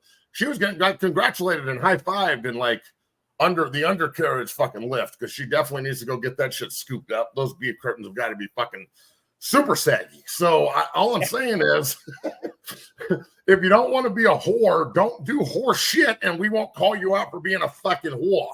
But Matt, remember, the same girls that are getting screwed 25 times, they're the same ones talking about Harrison Butker's a misogynist. Yep. What they're doing. And Harrison Butker's probably just super religious, like crazy religious, but still super religious, and he probably only fucks one woman, which is his wife. I don't know. There's some crazy or he has 7 wives. Or he has 7 wives. Well, he has 7 of them, and that's cool too, man. Do your thing. Again, Tiffany Fox given 0. How many wives do you think Mile High MILF Hunter will have? Oh my God! If the fucking team was in Utah instead of Denver, 50. All right, let's dive into. I got you for about 7 minutes. Let me dive into the schedule. Did I offend anybody this morning? Are any of you fucking people over here mad? No. Here, this is what you should do. Your beef curtains, put them in the wind and blow. And maybe they'll help you fly away because they've been fucked so many times. Did you say beef curtains? Beef curtains. Isn't that the labia? Beef. When they go alternate each other, it's like a fucking tsunami of pussy juice. All right, we got to move on to this NFL. Cool, let's move on. Let's do All it. right, these are the schedules are out. We're going to kind of go through them and rank them. Do we have the whole schedule, or I mean the teams, team by team, Bailey? Can we pull up the foul? No, we're AFC today. I'm sorry. You're right. We're AFC. I want to talk about the Christmas games. They're on Netflix. It was announced. Ironically, they're on the Netflix. We got Netflix Christmas games, and then you have Chiefs, Steelers, Ravens, Texans. 2 good games on Netflix. So you have to have Netflix, another streaming app. That's one thing. And then I want to jump into the first game, and we're talking Jets, AFC East. The Jets open up with the Niners. I kind of want to go through the Jets schedule if we can. You're a former Jet, plus we have high expectations of the Jets. And I just want to go through this with you, and we'll move to the Denver Broncos as well and touch on the Dolphins, those 3 teams with you. Can we dive into this and go through wins and losses? What you expect? Go through the schedule here and just say win, loss, win, loss. Of course, this is premeditary. We're not going to ever get that. We're a little bit premature on it, but where you at with their schedule? And I want to get yours and Jeff's and my take on these 3 teams. All right. So assuming, for the love of God, that Aaron Rodgers stays healthy, okay? If he goes down the first fucking week again, then everything I just said is totally out the fucking door, and you can't hold me accountable for it because I don't even know who the backup is. The San Francisco game in San Francisco is going to be pretty tough. I don't think that they'll win that game, but one never knows. They could start it off on a high note. I think after that, you've got 3 very winnable games back to back to back. 4 actually, with the Minnesota game right there. So I think that they're going to be sitting 4-1 when they roll into the Monday Night Football game there, October 14th against Buffalo. That'll be a huge one. The Pittsburgh game, we'll see what kind of team they are with Russ leading the show there at the quarterback position coming up there. That'll be a toss-up. I think they beat New England again. The Houston game, there's another massive barometer game on where they're at from a standpoint of like, can you really compete? That's going to be another toss-up. I think they beat the Cardinals. I think they beat the Colts just because I can't agree with anything that Smitty likes the fuck. I think they beat Seattle. After that, bro, the month of December, the 2 games against Dolphins and Jags. Yeah. The 2 games against the Dolphins and Buffalo, and then Jacksonville, that could be a huge game for playoff seeding when you're looking at the wild card. But the fact that they play Miami on the 8th, and then they play Miami at the last game of the season. Yeah, then the Rams in between. Well, the last game of the year is in New York. That could be for a playoff spot or the division. So I think that this team, they have the potential to be a 12-5, 13-4, 11-6 type squad if they support their defense and run the ball and 8 stays healthy. If Aaron Rodgers stays healthy, they have a real chance. Jeff, if I'm a bettor and I want to take the over-under on wins with the Jets, if I were to dive into that today, if I get on a book, are they a plus 13 win team in your estimation? Yeah, you know what's interesting? I bet this morning already. Their win total is 9.5. I thought it was significantly way too low. I agree with Matt. I thought at worst it was 11. I knew they were going to put 11.5 out there, maybe 10.5. 9.5 is low. You got to pay a little juice to get that. But I agree. If Aaron Rodgers stays healthy, they're a 10, 11, 12 win team. You got to buy at a good time. You don't got it early. You got it late. You obviously can prepare for a stretch run. And again, it comes down to Aaron Rodgers. You're paying on if Aaron was healthy. If Aaron's healthy, they'll be fine. They will win 10 games. They have the 14th. It's kind of a mid-tier schedule, 14th in the league as far as tough. They're kind of right in the middle. It's not overly tough. It's not overly soft. 9.5 seemed way too low to me. Matt, I would almost – scared money don't make money. Dumb money don't make money either. But I almost want to – I'm looking at that schedule. All things perfect. I know the roster. The defense has even got better, in my opinion, in the offseason. The O-line's better. The offense is better. I would bet 13-plus wins if I'm a bettor. And I don't know what the odds are. Hackett, though. Yeah, I know. But that's can Aaron Rodgers control Hackett to not he runs let Hackett fuck everyone? Yeah. I want to dive into the Dolphins because this is a team that's soft traditionally, especially with the head coach they have. I don't know I don't see them beating a team like the Rams. I don't see them beating a team like the Colts. The Raiders, I think, are going to out physical them. They're going to get the Niners and the Jets twice. They get the Niners once, Jets twice. Those teams, to me, I don't believe they have the Eagles this year who dominated them last year. Those teams, to me, dominate them, especially like the Ravens, Steelers. They just can't beat those teams. They don't have those teams on there this year, Matt. They have an NFC weak schedule. Besides the Rams and the Niners, I believe they have the Cardinals, who they have the West. Yeah, they have the West this year. So do you see them winning 10 games this year? And like you said, they're going to come down to the Jets at the end of the season. But I think there's going to be a lot of teams in the AFC that win 10. I think you could have 2 or 3 teams in the AFC that win 10 games and don't make the playoffs. I really do. So, in 08, I'm pretty sure it was 08. I was on the Dolphins when the year before they were 1-15. I was with the Jets. The next year we were 12-4, 11-5, but we won the tiebreaker with the Pats, and that's the year Tom got hurt. When we went to Foxborough and opened up the Wildcat, and they, were chasing around Ronnie and Ricky and Patrick Cobbs all day. That was a great day, by the way. But then they came to Miami and beat the dog shit out of us with what was his name? Old boy from USC. The quarterback got paid a buku, never really played. The backup, Tom Brady. Fuck! I can't remember his name. Castle? Not Castle. Yeah, he was a baller. And then, but then at the end of the year, because of the way the playoffs were back in the day, an 11-5 New England team didn't get in. And Miami won. We won the division. So I could see a situation this year where you've got some really good football teams that win a lot of games that don't get in. Matt, we're gonna save the NFC and your other AFC team for tomorrow because we're loaded today. So you come on tomorrow. We're gonna talk Broncos and then the NFC, and then we're gonna talk Cormani McClain walking on at Florida. Unfucking real, right? Can you believe that shit? They're out of scholarships, apparently. We're going to dive into that. My ass. Tomorrow, we're going to we'll make a vertical clip with you taking that take. So stay tuned for that. Appreciate you jumping on. We'll see you tomorrow. Are you having a show today? Yep, 10 a.m. 10 a.m. Follow Matt over there on 0 to 60 Pod. He's right there, and everyone loves your man bun. That's because it's fucking sexy. That's why you love it. I understand.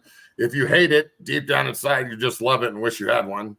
And if you love it, then that makes sense because it's fucking super sexy and it's on me and I look good. So I don't know what the fuck y'all are talking about. Look.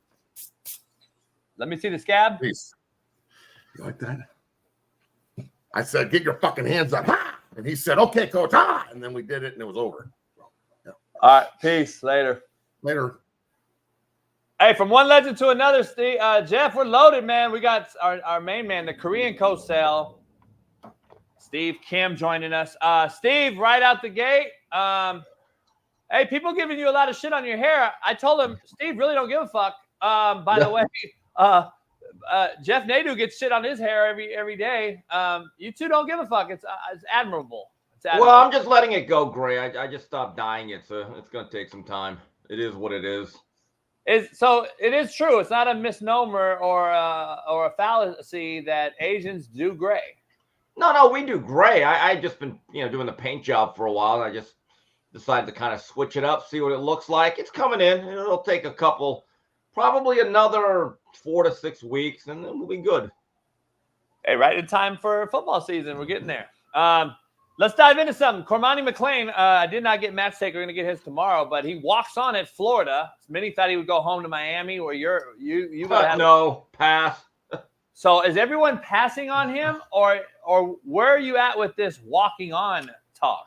Well, I mean, look, I'm sure he'll be okay, and there might be an NIL thing going on in the background. I don't think walking on for a guy like him is quite the same as it is for, let's say, a third-string long snapper. But Cormani was a guy, top 10 player, committed to Florida, then committed to Miami, and then, Colorado. And look, this young man needs to grow up and handle himself in a much better way. I don't really blame Colorado for letting him go or parting ways. He just, to me, he's a cautionary tale of going to the wrong school for the wrong reasons. I still remember when he announced to Colorado, he had that podcaster barking like a dog, making a big spectacle. I think his name is Gilly, and I'm thinking, oh God, I know where this is going. But again, go to the right school for the right reasons. If it's just about the NIL or your mother putting you out for the highest bidder, how do you think it's going to end up? It's funny. I brought on Matt to talk about this. I want to get Jeff's take actually, because he's in tune with that on that side of the country. I want to get your take on it. Dabo Swinney, I'm on record. I'm a Dabo guy. I think does a great job. Even on his down years, the guy wins 9, 10, 11 games, and he's kind of not talked about because he's not winning natties. When you win 2 natties and you beat Nick Saban twice with superior rosters that we know Alabama was NFL loaded, and then this Clemson team goes in there and outloaded them, if that's even a word, it's impressive to me. Now, he's kind of been one of the guys that have not dove into the portal over the last few years, not become part of the Joneses, keeping up with them. He's standing on his business, as they would say.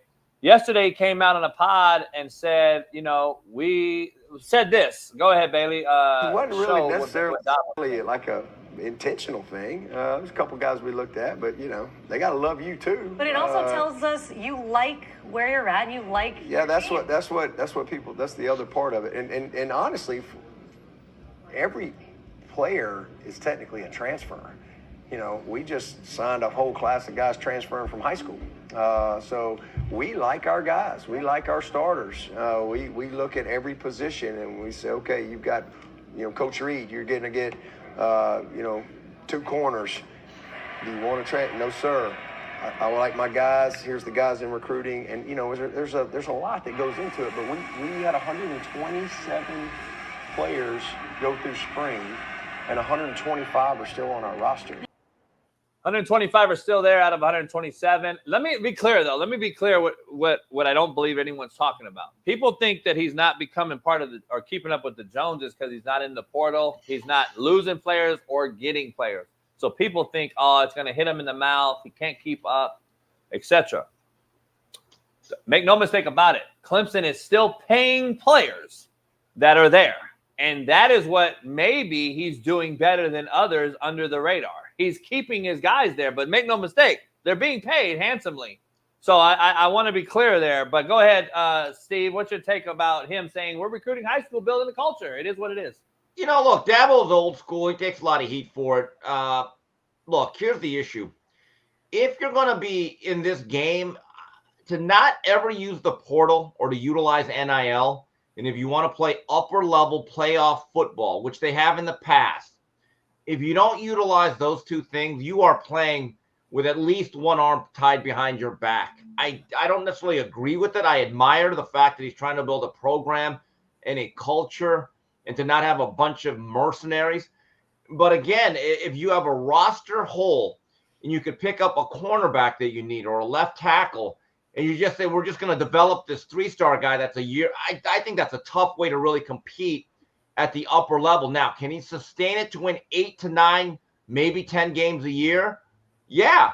But the goal is now to win 14 to 16, because that's what it's going to take to win a national title. I don't know if you can do that the way he wants to do it. Jeff, your take on his take by building and going through the high school model? And also remember, since 2018, he has not won a title, right? Yeah. So again, at some point, the people down in Clemson are going to say, you got to get with the times, that old school approach. What are we seeing? We're seeing coaches just retire. I don't want to do this anymore, and I'm out. He's going to have to do it at some point because the league and the country's passing him by. And remember, they have not been particularly good the last couple of years. I mean, they're winning the ACC because, as Steve knows, the ACC stinks. Not good. Yeah. So, again, it's a joke conference. So, winning it is like beating sixth graders when you're a high school player. It doesn't really matter. So, yeah, he's going to have to get with it sooner or later. As far as McLean, though, I mean, I forget, but I feel like they have a pretty strong secondary there already. He's got a crowded room he's coming into there. In Florida? Yeah, when it comes to at least on the field. But yeah, Romani needs to be coached up, though. I'm just telling you, he does a poor job of being a press corner that doesn't make contact. And one thing that's been pointed out on a couple of videos, he lets everybody come across his face. So in-cutting routes are really a weakness. He does not have great understanding of zone concepts. The word on Cormani was he's a very gifted guy. He's long, he's got some speed, but he needed to be coached up fundamentally in terms of setting a foundation. And I'm just telling you, there are some things about him where he needed to grow up and mature. You can make an argument that maybe Colorado was not the environment he wanted to be in. I was told that his camp had reached out back to Miami. And my view was, if you jilted us in this manner, that's a hard no. And look, if Mario Cristobal really wants to have a true culture, I would have slammed the door in his face like prime George Jefferson, because culture cannot just be something you say on every interview. It can't be a hashtag. It can't be a thing you put on a T-shirt and say, God, we got culture. No. My view is this. If you do something like that to us, you're dead to us. I am sick and tired of colleges acting like a bunch of simps and whores. No. Go to your school. If you want to transfer, we'll only take you back under certain conditions. And Miami actually does need another cornerback, by the way, guys. There would have been a place for him, but I think there's a larger picture at play here. You have to have a standard that if you're going to be a high school recruit, either do it the right way or you don't. But to me, Cormani McLean was not worth what some of the issues that I think he brings to the table. Let me ask you guys both, though. If arguably, I would bet and say that he is the best NFL corner, top 5 player of all time. Deion Sanders can't get through to this kid. Who the hell's going to get through to this kid? This is the corner coaching him. A guy that played your position at the elite level of elite levels can't get through to you. Who's going to get through to this kid in Florida? Well, look, maybe at Florida it's better. He never belonged to Colorado. They went to that program for every reason outside of compatibility in football. I can't say I wish him well. I really don't care. I don't know how much he's going to play August 31st in that opener, but he's got a lot of growing up to do. I don't blame this on Deion or Colorado. I really don't. There may be other issues within that program, but when a player does not do his part, showing up on time, being engaged, being prepared, there's no program for you then, as far as I'm concerned. Let's dive into something we've been asking everybody. I took some heat on defending, and I know you guys talked about it on Whitlock. I saw TJ Moe defend it. Harrison Butker is taking heat from all the Karens and the cancel culture of the Chiefs' queendom. They've already come up with 30,000. You're telling me that we could try to cancel this kid, but we're okay with Tyreek slapping a girl, Kareem Hunt. Rashee Rice, I believe, is in that organization. I think the head coach's son almost killed a person before the Super Bowl. But this right here is the thing that breaks the back. It blows my mind. I'm sure you've seen it. What's your take on this? I think when people say you're anti-alphabet, when you're anti-alphabet warrior, they think that because you're anti, no, really it means I'm just not gay. Like if I'm not gay, that doesn't mean I'm anti something. I think they automatically peg us in, oh, you're not gay, so you're anti-LGBTQ. I really could give a shit less about any of it. I'm just like, I swear to God, we allow this to happen. The minority speaks for the majority because the majority just won't speak up. Yeah, I mean, look, I believe in the First Amendment, but I think people are drawing a false equivalency to Colin Kaepernick, who did it on the job. And, here's the difference. I think Harrison Butker is a lot more sincere than Colin Kaepernick. Kaepernick, I believe, preyed on the emotions of a lot of people and then monetized it. Harrison Butker was actually at a gathering that he was invited to at a very specific institution. I didn't have a problem with Colin Kaepernick speaking out, by the way. I don't even have an issue with players kneeling. I just think it's completely insincere and ineffective as modern-day activism. Same with me. Because in 10 years, when these guys say, we stood up and we did something, I said, okay, so you kneeled and you hashtag. Did you build a single business or own a single property in your communities? Did you create a single job for your people? No. Then all you did was grandstand. Honestly, that's the truth of the matter. That's why nothing has changed and nothing will. And they're going to continue to vote for the same people that put them in the predicament. So again, do your hashtags. You could take a knee. And it's funny because if you ask these players, well, has anything changed? They'll tell you no. But then I'd ask them, so why'd you stop kneeling? But anyway, the issue is really interesting to me. It's interesting. You're right. Why isn't Arashi Rice, who's had a pretty rough offseason, why isn't he being ostracized to this degree? But it goes to show you the standards you set for people is what you think of them. And look, I think Harrison Butker has a lot of guts to say what he did. He knew it's not going to be popular, but I hope he does not back down. That's all I could really say. Yeah, I'm the same way. Jeff's the same way. What I don't get, though, is like the fact that I was coaching during the Kaepernick thing, and I had cats try to take a knee in the first game in Iowa. Punk duck, white-ass, middle rural-ass Iowa. And I ripped his ass and told him to get up.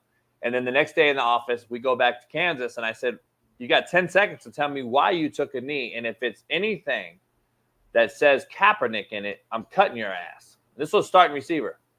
And he said, because Miss Pickernick or whatever her name was told me to. A teacher on campus. And I'm sitting there like, you're a following fuck. These kids are told what to do, and they don't do any research as to why they do it. And that is what we have in this country. A bunch of followers instead of actually going to do the research as to why I should do something. That's why I say, man, stand for something and fall for anything. It's unbelievable where we're headed.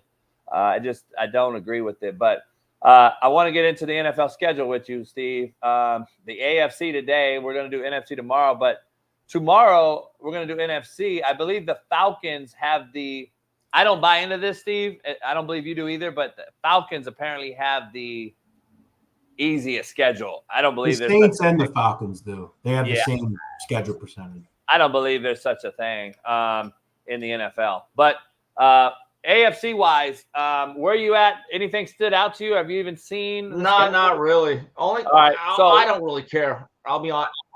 It's not like I go come January or July and August. I'll start looking at the schedules, but I'll just say I care. I'll say this: 10.5 wins for the Bills seems really high. I mean, that's the 7th toughest schedule in the league. Obviously, as Steve alluded to, but you look at after that first game against Arizona, that's a tough run of games, man. In late September into October, you also look at the end of the season. But other than the Patriots, other than playing the Patriots, this is a very tough schedule, man. That's a rough one. The thing that did catch my eye is that I guess the NFL is farming out their games, and you're going to need 6 different outlets to watch every game if you wanted to. I'm at that point now. I'm going to watch what's on the regular platforms. Exactly. And I guess games are going to be on Netflix or other. Look at that shit. Christmas, Netflix, you got Peacock, $900. $900 you're going to have to pay. Yeah, and all I need is Red Zone and the games that are on the regular local markets. Exactly. I have Netflix, and as for those Amazon Thursday night games, I just watch the replays if I need to on NFL Network because they play them later that night. About 45 minutes after the game ends, they do a quick post-game show, and then they will replay the game. If anything interesting happens, I'll actually watch it. But also on YouTube, they do cut-ups of all these games. So if there's a specific game that you need to watch, there's guys out there that are uploading the games without the commercials, without the huddle. So you can watch a football game in about 42 to 45 minutes. I think the NFL is treading into some territory here, is that the reason why they were so popular is because it was available. That unlike boxing, which started taking everything towards premium cable and then pay-per-view, which ended up kind of funneling their audience down, NFL had a wide range. In other words, everyone in America with a television could watch it. They're now treading. I mean, at what point will the Super Bowl become a pay-per-view event for $200? Oh, it will be. I believe. I believe. Hey, JB, I want to go back to someone in the chat, and I want to ask Steve this. Someone said that, why do we talk shit on the ACC? It's a better conference than the Big Ten in the playoff era. Hey, fuckstick, what the fuck are you talking about? Over the last 4 years, do you know how many ACC teams have made the playoff? One. In 2020, Clemson. What the fuck are you talking about? Last 3 years, we've seen how many teams in the Big Ten? I think 2 each year. What the fuck is he talking about? ACC has been, especially since Florida State had that great back-to-back run. 2013, they won it. 2014, they made the playoffs. Then Jimbo kind of lost control. It's been Clemson. Yeah. And a bunch of flotsam and since and 2019, it really hasn't even been them. I mean, they've played some mediocre teams in the ACC title games, too. Teams with 3-4 losses. Like, some of those ACC title games, like this is the Clemson Invitational. Let's be honest about it. Virginia Tech's been down. Miami's been down. Florida State was down for a while outside the last couple of years. And bad, Steve. Not like they're close. They're bad teams. Right. So it's not like there was a Michigan and Ohio State there. Let's just be honest. Come on. Yeah. And at what point do you ever say, man, the ACC is really strong this year? Yeah, I mean, look, last year was better because it was more balanced, but then there was one team that really stood out, Florida State, and they got injured late. Yeah, but the ACC is generally considered about the 4th or 5th best conference.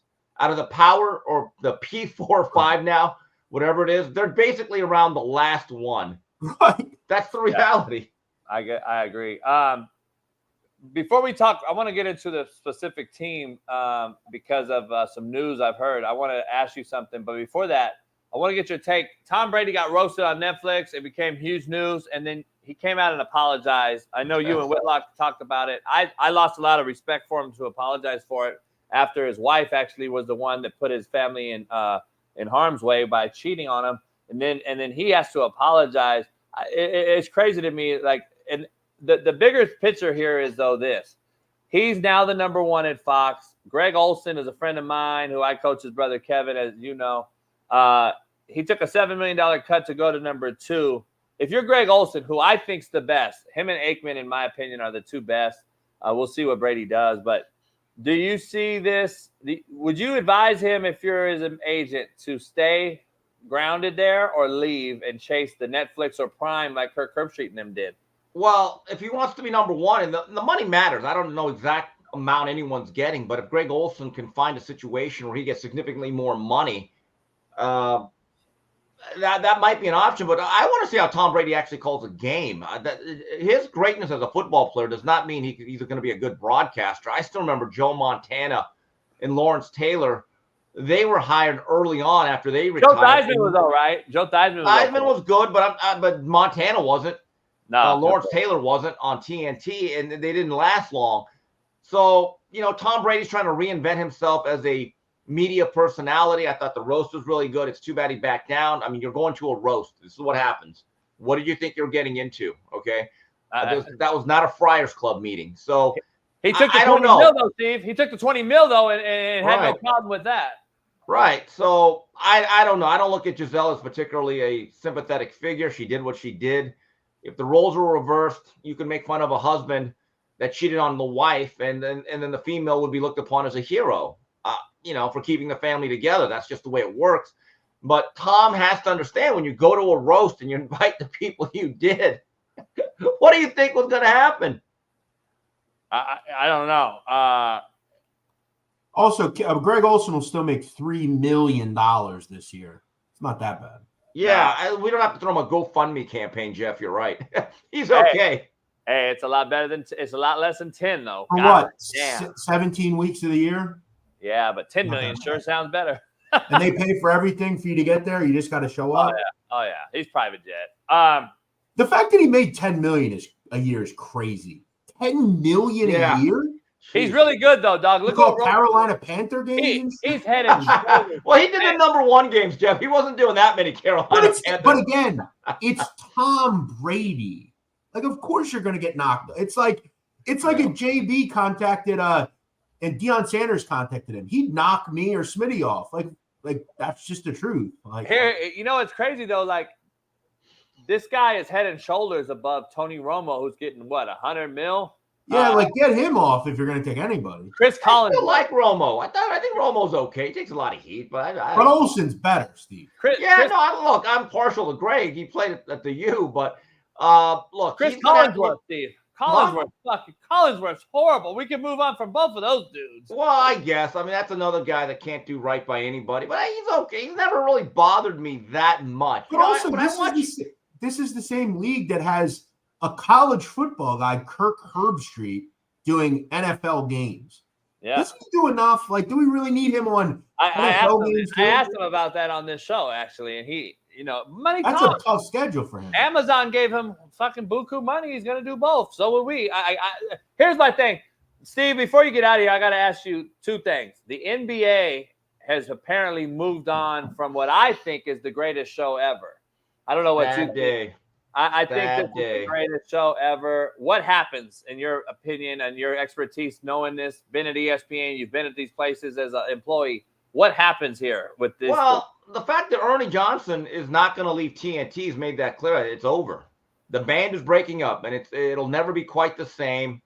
There's a certain magic. And look, all of those guys will get opportunities, specifically Charles Barkley, first and foremost. But here's the issue, and he has alluded to this. If I go to an ESPN, number one, they're going to make me work too hard. And number two, I'm going to have to be filtered. So it won't be the same Sir Charles. There's a certain chemistry. And Ernie Johnson is very underrated. He is the conductor of that train. He's the one who gets it back on track.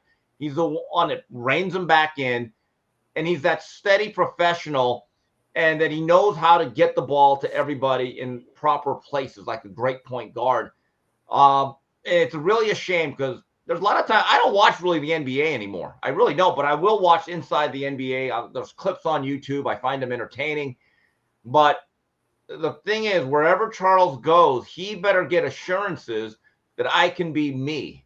I'm going to say things that are politically incorrect. I'm going to piss people off. And if you cannot handle that, do not sign me. Don't give me all your money. Does NBC grab those three, though? I don't really know. The problem is, if you're going to be on NBC, Charles Barkley will really be muted in a lot of ways. It'll be a different show. It'll be a different Charles. So here's a rumor out there because Charles is Pat's neighbor. Pat Perez and Charles are tight. He was offered a big-time gig to cover Live Golf, and he turned it down when to re-up at TNT 2 years ago. That could resurface because he could be himself. He could be more than himself. He could cuss. The Live paying him with Saudi money seems like that may be where Charles Barkley ends his career because I don't know if basketball is in the works anymore if those three break up because Charles not going to be good solo. Like he's going to be good, but he's not going to be. It's not the same. Kenny Smith, his knock-kneed ass, I don't believe can do anything alone. And then Shaq's going to sit there by himself. They got to be together, in my opinion, to make it work. So I don't know where that is. Shaq's got about 50 commercials. He'll be okay. Charles will be okay, I think. On CNN with Gayle King, that was a disaster. That was terrible. Kenny's solid. But again, the chemistry of those four, once it's over and you break it up, it'll never be the same. We got to ask ourselves, too, and Steve makes an interesting point. How does CNN continue to operate as a company? Does any show ever work on that channel? Does anything work? I think the shifting tide America is going through does not help them. And they're going to hate to admit this, but a certain guy getting back in the White House would be the greatest thing for their ratings. Oh, yeah. I mean, that was when CNN was funny, honestly. Right. I mean, I find them to be very satirical unintentionally, Steve, but, you know. Have you ever met anyone in your life that says, "Oh my God, I cannot wait to get home to watch CNN tonight"? We have a big show with Don Lemon and Poppy Harlow's on tonight. Like, what are we doing here? You know, if a certain guy wins the election in November, I will watch CNN that night. Hey, so I will, just for the kick. Hey, they do have the Trump-Biden debate, though. They are. That's true. Chris Wallace probably moderating. June 27th. By the way, what CNN should do, and I would watch this, maybe a Gayle King model. I'd be into that. Ugh. I'm a Gayle King fan. I wonder what Snoop Dogg thinks of that. Just saying. Some harsh words for her. I like me some Gayle King. You ever see her? No, I don't want to. You know, the last time I watched CNN regularly was when they had Sports Tonight with Fred Hickman and a guy I actually got to know, the late, great Nick Charles, great human being, was gone too soon. And people forget, in the mid to late 80s, Sports Tonight was actually a pretty good rival to Sports Center. They had the CNN Play of the Day brought to you by various sponsors. Fred Hickman was great. They had Vince Cellini. They had some other guys, because they used to do some really good college football reports. They had Danny Sheridan. They did a pregame show. I actually have a lot of that stuff taped when they do features on the Miami Hurricanes or the big college football games on my VHS tapes. But somewhere along the way, ESPN just became this monolith that you couldn't knock off. But what's the last? CNN, I will watch some of their documentaries when they'll look back at the 80s. It'll be like a 10-part show on the 80s or the Reagan presidency. And look, it's all politically tinged, and they have a certain leaning. But I want to get some perspective on it. I'll watch that. But the Daily Show, Jeff, I can't tell you anyone that I actually watch. I will also say they had a show. I don't know if it's on anymore. It was with Eva Longoria, and she would go around Mexico and learn about different Mexican communities. I thought that was pretty dope. You're right. They have their TV at 10 p.m. on a Sunday is not bad. They have some decent documentaries and stuff. Yeah. Right. Everything is basically tinged or leftist slanting, which is okay. You got to understand what you're getting into. Everything.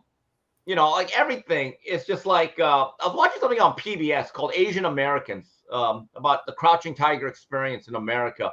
And so chapter 1 on PBS, I just interesting about the internment camps of the Japanese, about how, they, during World War II, they're excommunicated. They're sent all these camps in North Dakota. So at the end, I'm like, wow, this was really good.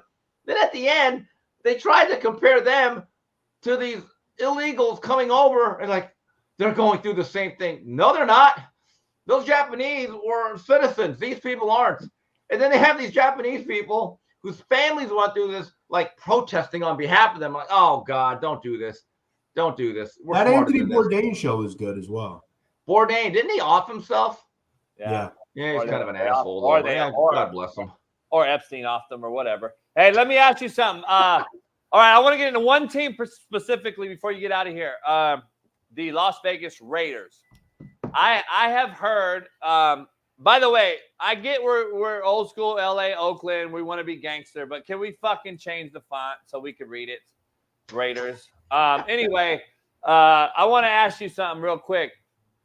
I'm hearing that it is a done deal, and it's happening, that I said on this show, Aiden O'Connell will be day 1, game 1 starter, which I believe is the right move. I don't believe Minshew's a starter. I think he's a backup. He's a Fitzpatrick type of player. He's comfortable in that role. I believe he's a great backup for that Raider team. He's nuts and guts. He's the epitome of what AP wants to do. Aiden O'Connell's the starter. I fully agree. I think that's happening. It will happen. This is their schedule, Steve. Is this team, and it's a pretty daunting schedule, by the way. They start off with the Chargers, who they put, 70 on last year? The Ravens, a resurging Panthers team, still not going to be good enough. I think that's the Browns, the Broncos, the Steelers, the Rams, and the Chiefs, and the Bengals. Hell of a start. First 8 to 10 games is a hell of a start here. Do they make the playoffs? So in a division where you have Mahomes and Herbert, you're going to go with Aiden O'Connell. Now. See. No. Well, yeah. Well, you don't have a quarterback. I mean, you didn't trade for one. You didn't draft one. I mean, again, I like what the Raiders look. They played hard for Antonio Pierce. I'm glad that they gave him a shot. You have a number one receiver. They got a really good tight end, right? The young man out of Georgia, Brock Bowers, who I thought was one of the 3 or 4 best players in the draft. Yep. They beat the Chiefs late last year where they showed a lot of spirit. Is Aiden O'Connell good enough to win you 10, 11 games as a first-year quarterback? What do you think their win total is? What is their win total? Guess. 8.5, 9? 6.5? Yeah. Are you in Viva La Mexico? I'm on the way there. I'm on the way. I'm in the airport. Call in and see my guys for a minute. How y'all doing? Hey, Steve, you don't have to stick around for this slapdick, but I love you for coming on. Appreciate you coming on. By the way, I'll have all the games at the Football Palooza, so you ain't got to worry about paying for shit. So Gotcha. Throwing that out there. Any boxing on this weekend? Yeah, there's the Usyk Fury fight. No one knows when it's going to start. Anywhere between 3 and 4. Which means 5:15. Boxing needs to be more disciplined. All I know is this. I've made a point. Every year the Super Bowl starts at about 3:17 Pacific time, right? No matter when it's at. Boxing can't even get a start time for a heavyweight title. It's sad. It's an undisciplined industry. And I hope that the organizers start to act like adults and start saying, we're going to start our main event at this time. That's it. It's not that hard. Much love on the inside. You on Whitlock? All right, guys. Huh? I'll see you. You on Whitlock? Not today, probably tomorrow. All right, Steve, appreciate it. Thanks, guys. Have a great weekend. Later, Thanks, Steve. Have a good one, Steve. Hey, so you run social media, but you okay, now it's better because now we moved you in the middle, but you can't even flip your phone right. I know, but I'm walking, though. It's hard to do this right now. You got Boost Mobile everywhere you go. It's fucking unbelievable. It's unbelievable. Right. Wifey, how you doing? Hey, keep your head on a swivel, girl. You from the 313 though, so I know you are.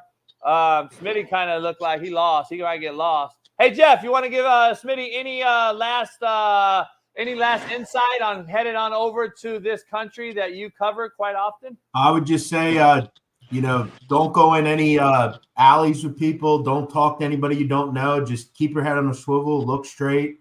Don't leave the resort. I think you'll be all right. I'm going to do everything opposite what you just said. I'm going to leave the resort. I'm not going to put my head on the swivel. Well, then guess what? We're going to be seeing you knelt down in front of a camera with a fucking bunch of guys behind you with big-ass guns. Hey, I'm going to call JB like, JB, I need 100,000 right now to come home. Go fund me right now. Hey, the cold part is every single person this whole week has told Smitty, don't do this, drive in a caravan. It ain't nothing been like, hey, Smitty, just do you. Hey, it's been nothing but fucking watch out. JB, my mom literally just called me and said, hey, baby, somebody just got kidnapped out there. Please be safe. Please. I was like, oh, my God. Like, I'm still going. So, hey. And hopefully I'll be back next week. Hopefully you will be. Live for today. Come on, man. You see the shirt? Get your gear, lftclothingbrand.com. Live for today or die for tomorrow. It is what it is. Hey, so hopefully I'll be in the studio this weekend trying to get it set up. I'll do all the work. Don't worry about it. Go enjoy a vacation. Perfect. Since I carry the show anyway. Jeff and I will carry the show. So if maybe you stay over there because you get into a situation and you have to be call-in guests every day. Hey, as long as I'm getting you have to work it off. You might have to work it off to get back. I got my laptops. Hey, I'm a hustler, so they ain't nothing to me. Sweat equity. Like you might be in the sweatshop making motherfucking Walmart supplies, trying to work it off and shit. Making shoes and shit. Walking by you and shit, just behind you.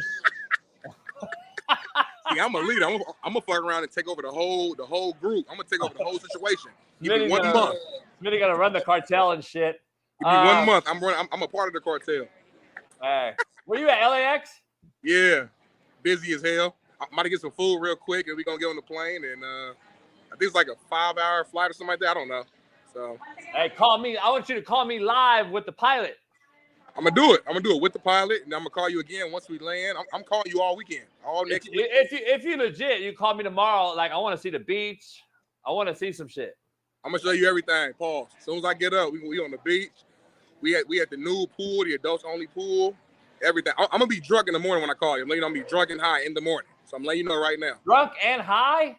Yes, it's all inclusive. I'm on vacation. I've been stressed out all year. I ain't making no money at the job. We struggling right now. We can't get the studio set up. We ain't got no cameras. Like I'm about to turn up. But we're on vacation in Mexico. Come on now. It's gonna be fun, y'all. Jeff, thanks for holding it down though, brother. I appreciate you. All right, man. Have a great trip, man. All right, I'm gonna catch you with y'all, man. All right, man. Later. Be safe. Peace. JB, you want to take a quick 3-minute break? Yeah, let's take a quick 3 because it's you and I the rest of the way. Tank can't make it on.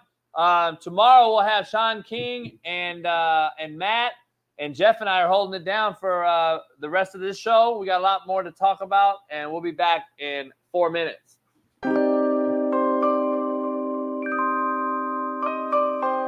I don't know if you've seen it, but in Seattle has something going on with the judicial department. Let me check on that. So we were talking May 6th, 8:45? Yeah. That works for me. All right. Do I need to sign anything? No. I'm just out of here.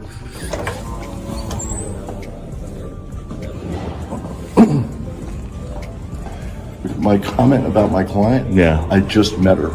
She's really nice. She's really smart. She sounds like she's got the right idea about things. I really support what she's up to, and I think it's fabulous. How about that? God, she's accused of, what is it, criminal trespass? In the first degree, yes. Is she innocent or guilty? She's innocent, of course. She's innocent, okay. Well, she's caught on video being arrested and allegedly protesting. So I'm trying to get all sides. So my client has pled not guilty. My name is Stephanie Mueller. I'm in the directory for the Washington State Bar Association.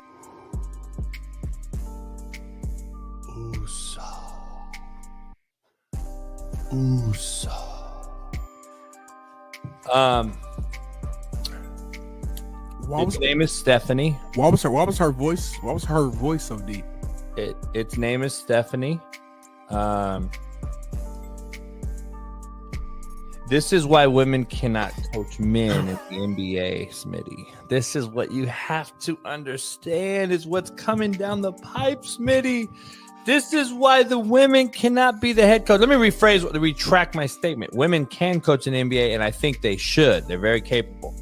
I don't believe a woman should be a head coach of men in any sport because of situations like this. The delusion is flooding our brains. The delusion is flooding our brains. Did you drink? Are you okay? Because you had a lot of drink there. The delusion is flooding our brains. Did you see that motherfucker's nipples? Motherfuckers was hard as shit.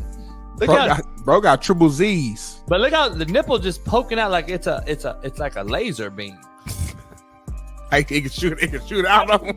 There's no way I could call that thing Stephanie. If she put her hands on you, like, what would you do? I choke the shit out of it. I'm just saying, dog. Like, imagine Smitty, real shit. Like, I've been falsely accused of things, right? I'm sure we all have. But legality-wise, criminally, I've been accused falsely. Mm-hmm.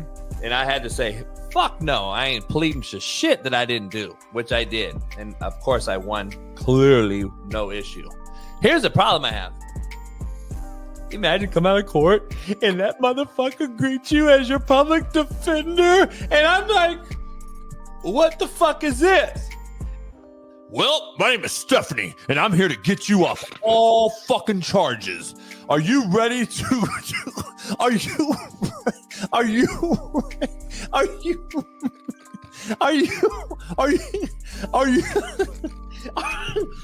ready to fight this good fight? Motherfucking titties is out in your face. Motherfucker got titties and nipples. Hey, my name is Stephanie. I'm ready to fight the good fight. Are you? I'm also ready to fucking club the fucking offensive tackle and put that motherfucker in the QB's lap. Are you ready? Why you sound like a superhero? Why'd your voice sound like a superhero? Did you hear that motherfucker? Homie, did you hear the fucking voice? I mean, it's unbelievable. Just reenact this with me. Like I'm walking out, okay? I just got fucking horrible news. Jason Brown, please stand. Yes, Your Honor. We are charging you with the felony accusations of ABCD. How do you plead? Not guilty, Your Honor. Please be your arraignment will be set for February 21st. Please go outside, meet with your public defender as what is it? She is awaiting you. Okay, thank you, Your Honor. Okay, I'm gonna walk out. Bailey, cue it up. Bailey, show what I'm walking out to. I'm walking out to court. I'm walking out to meet my fucking public defender. And what is your name, sir? She sounds like she's got the right idea about things. I really support. Excuse me? What? What? What? Judge, convict me now! Please take me to jail!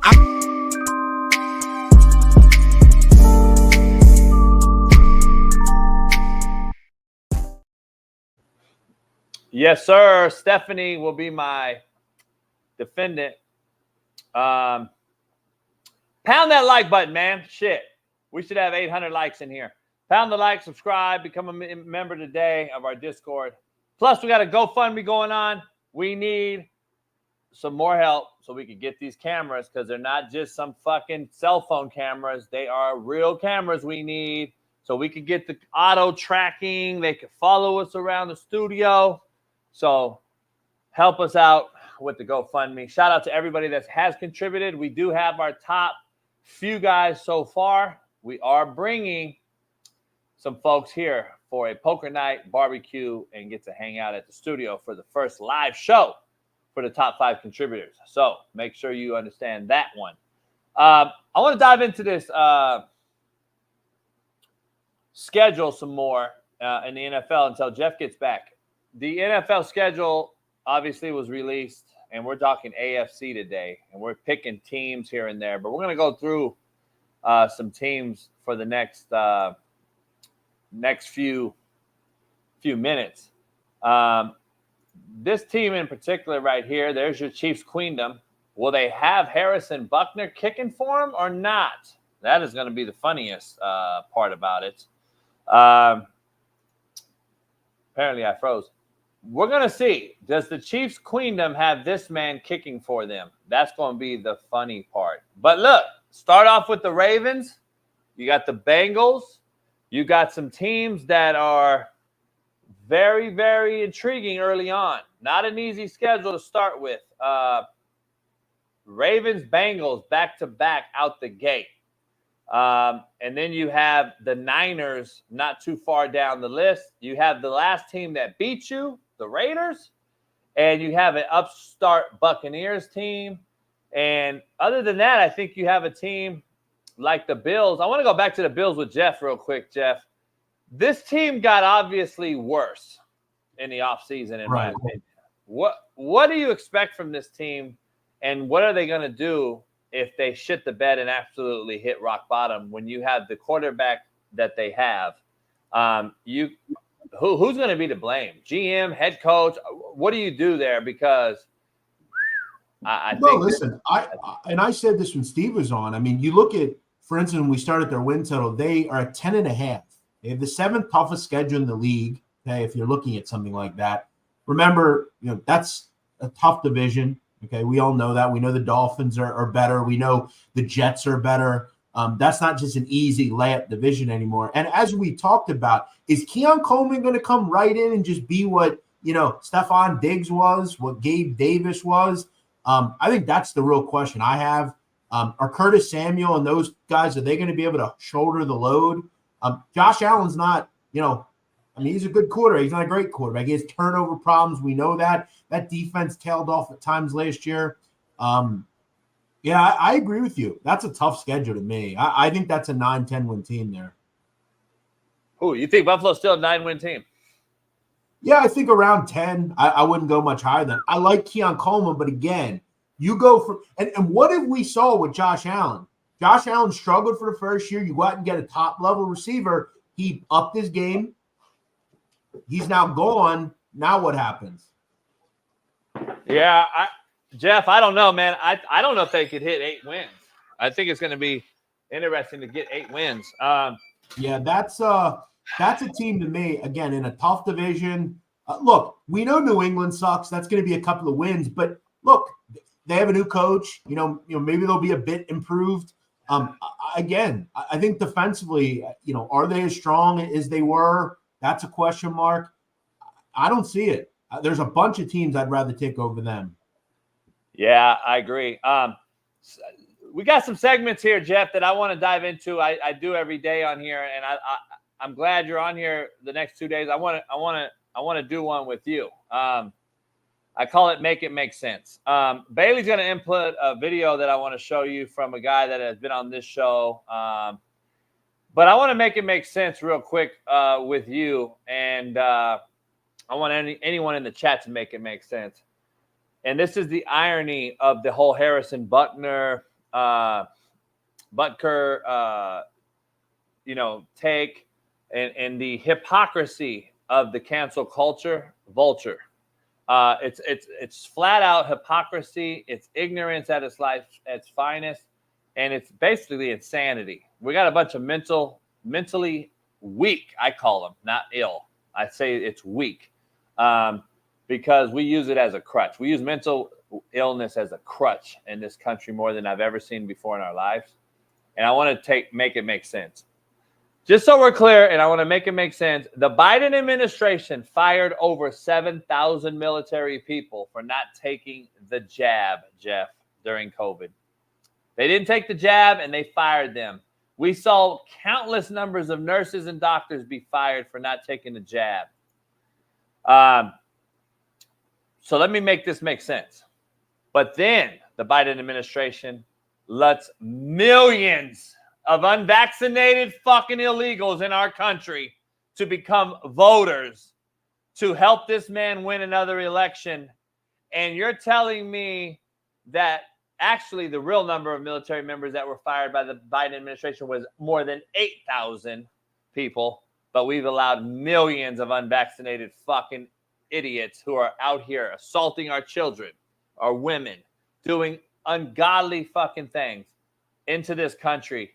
I want to make it make fucking sense because this shit to me is the most hypocritical thing that I've ever seen.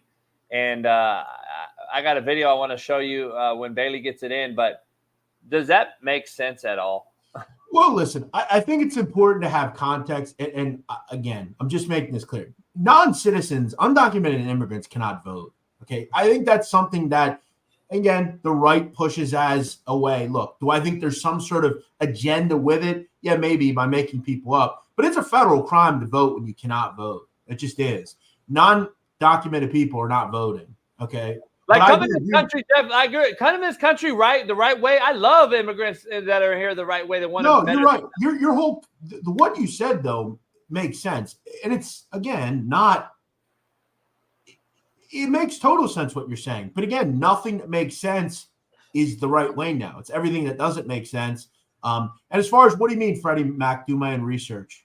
You can't vote as an undocumented illegal immigrant. You can't. It's a fucking federal crime.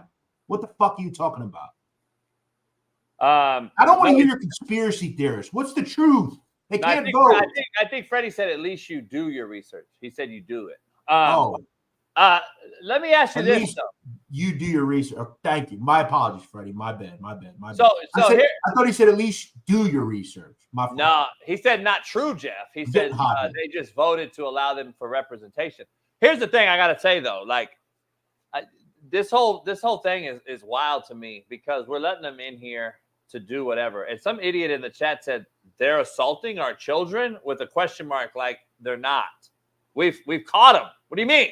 We've caught them, you fucking idiot. What's his name? Vitali or whatever. What's that guy that goes around and finds these fucking guys? Yeah. He's found multiple illegals that have done this since they've come over the Biden wall that y'all said was a joke. Hey, B. Stokes, the immigrants that are illegal are getting IDs as they get into the country by our administration, along with a fucking $1,600 debit card. What are you talking about? Right, I hear you. I'm just saying though, it is non-illegal people aren't. I don't think that's the number one thing. They're not. It is illegal to do it. I'm just saying. That's all. But then again, they're doing a lot of illegal shit. D. Jones, listen, I don't care what wall it is, but it's not the Trump wall. You're wrong. This is the Obama wall, homie. Just remember, this is the Obama wall, not the Trump wall. The Trump wall was never allowed to even to complete. What are you talking about? This is the Obama-Biden wall. Just clear, just so we were clear. The video we got is not fucking downloading, so it's taking forever. So we'll show it later, but it's basically how easy it is to jump the Obama wall. This motherfucker just climbed the wall, Jeff, like no problem, and filmed it and documented it. He's been on this show before. Yeah, exactly, D. Jones. Whoever's wall it is, it's a shithole. It's actually a fucking chain. It's an actual black gate that you can climb just like this. It's like a fucking, it's the biggest joke I've ever seen. But we'll fire folks for not taking the shot. And we're still trying to, I don't know if you saw, Jeff, there was a woman kicked off a flight because her kid didn't have a mask on. This was last week. What? We're masking up on flights again? Like, what the fuck are we doing? Yeah, and now to be a bird flu this year. Watch. It'll be a bird flu that comes down during this election. When are the people going to say enough's enough, dog? We know it's all bullshit now. The scam is up. It's a shit show lie. We know you're lying about these fucking created deterrents onto what was really going on. When are we going to call that out? And when is the fucking cancel culture people that really agree and think that we're not being lied to really going to say, all right, enough's enough. We've been duped. Like, dog. And listen, man, I might be on the hill alone here, Jeff. I don't think voting matters, dog. I'm sorry. It just doesn't. We just saw an election stolen. It's been stolen since I was a kid, by the way. This isn't brand new. Trump didn't get it stolen. Right. And that's where you're 100% correct. To me, it's not about whether a certain person that comes here from Honduras is going to vote. It's that the federal government can use people's names, okay, by getting a name and making something up. They've done it for years. Remember, John Kennedy was elected because in Illinois, the mafia influenced people and they would go to grave sites and just write dead people's names down and add them in as votes. So they stuffed the ballot box, and John Kennedy won the election through it. You know how many that's dead what people led to John Kennedy dying, because John Kennedy, the mob believed, was in their corner, and his brother started investigating them. And they said, well, fuck this guy. We're going to get rid of him. So it's been going on for years. You're not wrong about that. This is fixed elections have happened. You know how many dead votes? So when Reagan was the president, there were voters found to be dead on the ballot. This is in 1980. Like, what are we talking about? This has been happening. This isn't just new. Oh, wow. You know what's new? Social media. So social media now documents it for all of you fucks. And now you say, oh, no, we got voter fraud. It's been happening. Like Jeff brought up a point the other day on this show that made sense on Monday.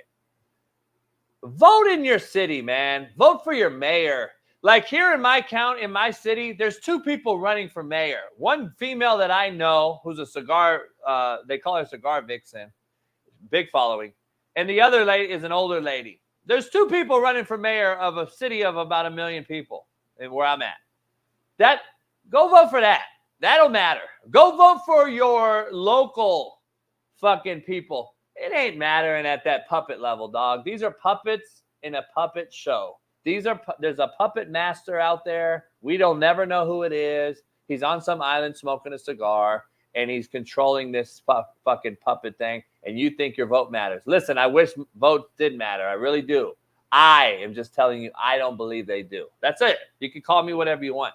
I don't believe the federal level vote matters. That's all I'm saying. I think your local ones do, though. But that's just me. That is just me. I want to get your take on this take. Aaron Rodgers came out on Tucker Carlson, and he's taking heat, of course, again. I don't know if you've heard this, but here's a take. My grandfather, though, he, I didn't get to know him that well, but I do know that he always questioned and believed that Roosevelt knew about the Japanese coming. And that always stuck with him because he was super patriotic. And another one of my heroes, Pat Tillman, who left the NFL to join the Army, his death is very suspicious as well, in that not the fact we know that he was killed by friendly fire, but the way they handled his body afterwards, his uniform, confiscating his last journal, using his death to prop up the war propaganda. There's been a lot of great people in history who are super patriotic, who've questioned their government. And I think that's what I've That's all. The whole point is, Jeff, we should be able to question whatever we want. That's in our right. That's what America was built on. That was what made this country stand out. That's why we had third world countries who weren't allowed to say a fucking thing. They couldn't wear certain things. They still can in certain countries. If you put gum on the ground in some countries, you'll get fucking your hand cut off. It is what it is. So the freedoms of speech, the freedoms of doing what you want in this country was what made this country originally what we thought as young kids the greatest, right? Now, you can't say nothing, Jeff. You can't even question nothing, or you're canceled, or you're this. Yeah, but this is where, and listen, I will never claim to be an expert on Pat Tillman, but Pat Tillman left the NFL to go fight in a war in the Middle East. Why would the government whack Pat Tillman? I don't understand. No, I don't believe anyone thinks that. Aaron didn't say that. Aaron, but he's alluding to that friendly fire, like the friendly fire maybe was meant for him. No, it's proven he was killed by friendly fire. No, I know that, but I get why are they talking about Pat Tillman in terms of he said that the way he was killed by friendly fire was that basically, and this is fact because my brother was in the Air Force during the same situation. What happened was we had our inside, our paid informants that were, Afghan or wherever we are. We always have our paid informants to lead us around into these certain areas. Yeah, fixers. So they had a guy, and our Americans on the Hill thought that he had Pat Tillman as like a hostage and started firing at that informant that was helping Pat and his crew into a new area. And then the Americans were like, my brother told me this story. The Americans were like, hold up. No, he's with us. He's walking us in. It was too late. He took a couple rounds. And that's what the truth apparently is. Yeah, but I've had a lot of issues. Yeah. What Aaron was saying, though, to your point, Aaron's saying that it took forever to come out. His own brother couldn't get the information. They took his journal and his attire and confiscated it from nobody seeing it. And there was a conspiracy out there that why are you doing this if it was just a accident? Why are you doing it? So people started to think it was facts, that it was a setup somehow, and et cetera, et cetera. Yeah, I don't believe they set up him. I believe it was his crew. Some of these fucking people in this chat can belittle me. I don't think everything is a conspiracy theory. I don't. Sorry. I know a lot of you folks do. I don't. Look, first of all, let me ask. Why is everything a fucking conspiracy? Everything. Nothing can actually happen. Since social media, that's been the way. That's the common thing. Every day. It's, that tanker that could have malfunctioned because cars and boats and all sorts of things do that all the time. And if you don't believe it, you're fucking naive or you're pounding your head to the sand. Not everything's fucking conspiracy theories. Not everybody's controlled. Like Flat Earth is one that kills. It's always something. Like, and then it becomes Jeff's ugly because he doesn't believe shit. No, you're a fucking idiot who believes everything is a conspiracy. Live your life like that. Have fun with it. It's always a personal attack when you don't agree with them. Oh, sure. That's always how it is. And that's what it comes down to. Yet none of these fucking idiots will come on here and give any sort of fact to back anything up. The weather's controlled by someone. All this stuff is controlled. It's fucking stupid. Yeah, it is. I've asked all year long. I'm like, what conspiracies come true, DZ? Tell us. Has the world ended? Have we found a fucking bunker under the Denver airport? What conspiracies come true, dude? Tell me. Bigfoot? Yeah. Have we found the Loch Ness Monster? Shut the fuck up. Seriously. Yeah, chemtrails are real, all that shit. I don't believe the news. I don't even watch the news. The only news I watch is Al Jazeera. That's the only news I watch. I don't watch any fucking mainstream fucking media news. So shut the fuck up. You don't know what I watch. Yeah. And trust me, bro. I'm way smarter than you, Obi-Wan, or whatever the fuck your name is. Hey, I don't even see who that is. Here's my take.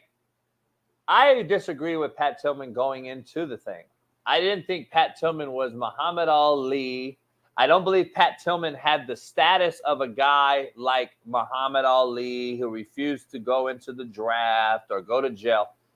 I don't believe this was the era to stand for something or fall for anything at that time. We weren't in like harm's way as a country. We weren't being invaded. We didn't need the extra bodies. We especially didn't need an NFL guy to go on over and fight a war that was a winless one, a one that was never going to be won, and it never will be won. We've been fighting this fucking thing since I was a kid, and the Middle East has been fighting for fucking thousands of years. Why are we thinking we're going to change everything? And why is Pat Tillman thinking he's going to go over there and fucking change it? I wish Pat Tillman would have stayed in the NFL. Yeah, it's admirable, blah, blah, blah. But listen, I wish he would have stayed in the NFL because Pat Tillman didn't change any fucking thing over there. On contrary, he absolutely didn't, and that's all we know. That's all we remember. That said, now he's out court. Yeah, I would challenge five people to give me 5 conspiracy theories that have come true. Tell me. 9/11 is still shut up. 9/11. Shut the fuck up. 9/11's a big thing that we talk about that no one knows the real. We talk about fucking COVID and the vaccine. But again, coronavirus was real. Okay, it wasn't. It was not like it was never true. It killed people. It really killed people. Yes. So I mean, it didn't happen. Yeah, it did happen. So I mean, yeah, I fuck around all the time and say cloud seeding, Biden and P. Diddy, stop fucking with my weather. I do it as a joke every day. I make a video about it. I don't have fucking one proof that they went up into the clouds and dropped a bead of fucking some sort of pill that made. Does the weather, has it been shitty in California the last 2 years with this marine layer shit? Yes, I do think it's been shittier than normal. But I have no proof that we're fucking altering the weather, okay? Sorry. I just drop the link for Bride Dog 20. Bride Dog, you got a lot to say. Drop the link. Have this kid come on. I'll fucking eviscerate this fuck. Bring him on. Look at this fucking clown. I'm on here for free for 4 fucking hours, and I'm hanging on people's coattails, motherfucker. What the fuck are you talking about, bitch? Who's this? Stupid fucking motherfucker. He don't have no fucking picture. That's how they are. Fucking clown. Hey, so let's dive into this NBA real quick because I got to get your lock picks, and then I want to ask you something about something else. But let's dive into the NBA. Tonight is one game, I believe. It's the Nuggets T-Wolves. Is it over tonight? Yes. It's over tonight. So it's 4-2. 4 straight games. After everyone thought the Nuggets were dead, including myself. I thought the T-Wolves were young, athletic. I got to ask you something. What has happened to this suffocating T-Wolves defense that we saw for game 1 and 2? Well, they figured out that Jokic needs to be on the block, and they can't guard him. Rudy Gobert can't guard him. Nobody can guard him. Really? Yeah. But what happened to the perimeter and the long length and the, shit like that? Listen, at the end of the day, Jokic, they can't guard. They're just a better team. The Nuggets blew their load early. That's just what happened. I think it's over. Hey, so look, make an announcement, and because that was my question I had to ask you. You're gonna go jump off real quick, but what is this about? When I come back, I'll explain. All right, bet. You're gonna go back on. in a few. You're gonna go on with Dave right now. I got to jump on with him real quick. He's asking me to jump on. All right, Jeff's gonna jump on with Dave Portnoy right now, and so he's gonna remove himself. He's gonna go on over to Dave's show, and he'll be back before the show. Be right ends. back, guys. All right, later. Jeff's gonna go on over to Dave Portnoy's show right now. So we couldn't get that video, huh? Can you redo it, Bailey, or no? It's fucked. Yeah, Portnoy runs the thing. Here's a video, by the way, showing you the Great Wall of. Look how easy that is to jump. Look how easy that shit is to jump the fence. I mean, look at this shit. Look at this shithole. By the way, McCoy has been on this show. If you haven't seen him, he's been on this show. And that's Trump's wall. This is Obama's wall, D. Jones. There it is. That's actually a fact. I don't really give a fuck about the wall. I'm just telling you that is what it is. So,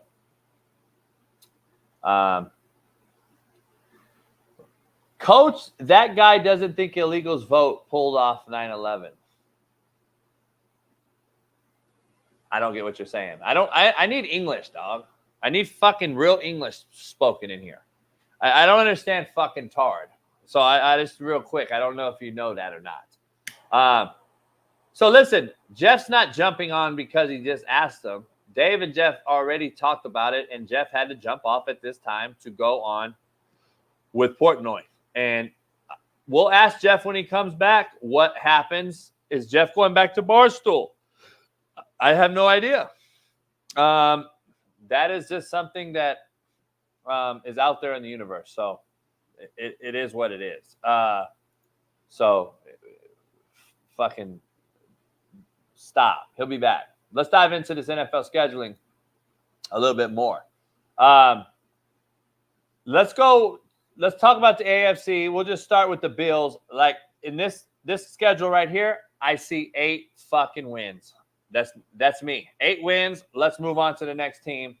That's just what I see. Dolphins.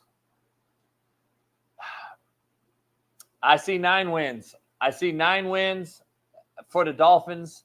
Again, I don't believe they could beat anybody physical. Now, here's the one with the Patriots that I don't know where we get. The Patriots are going to be very interesting.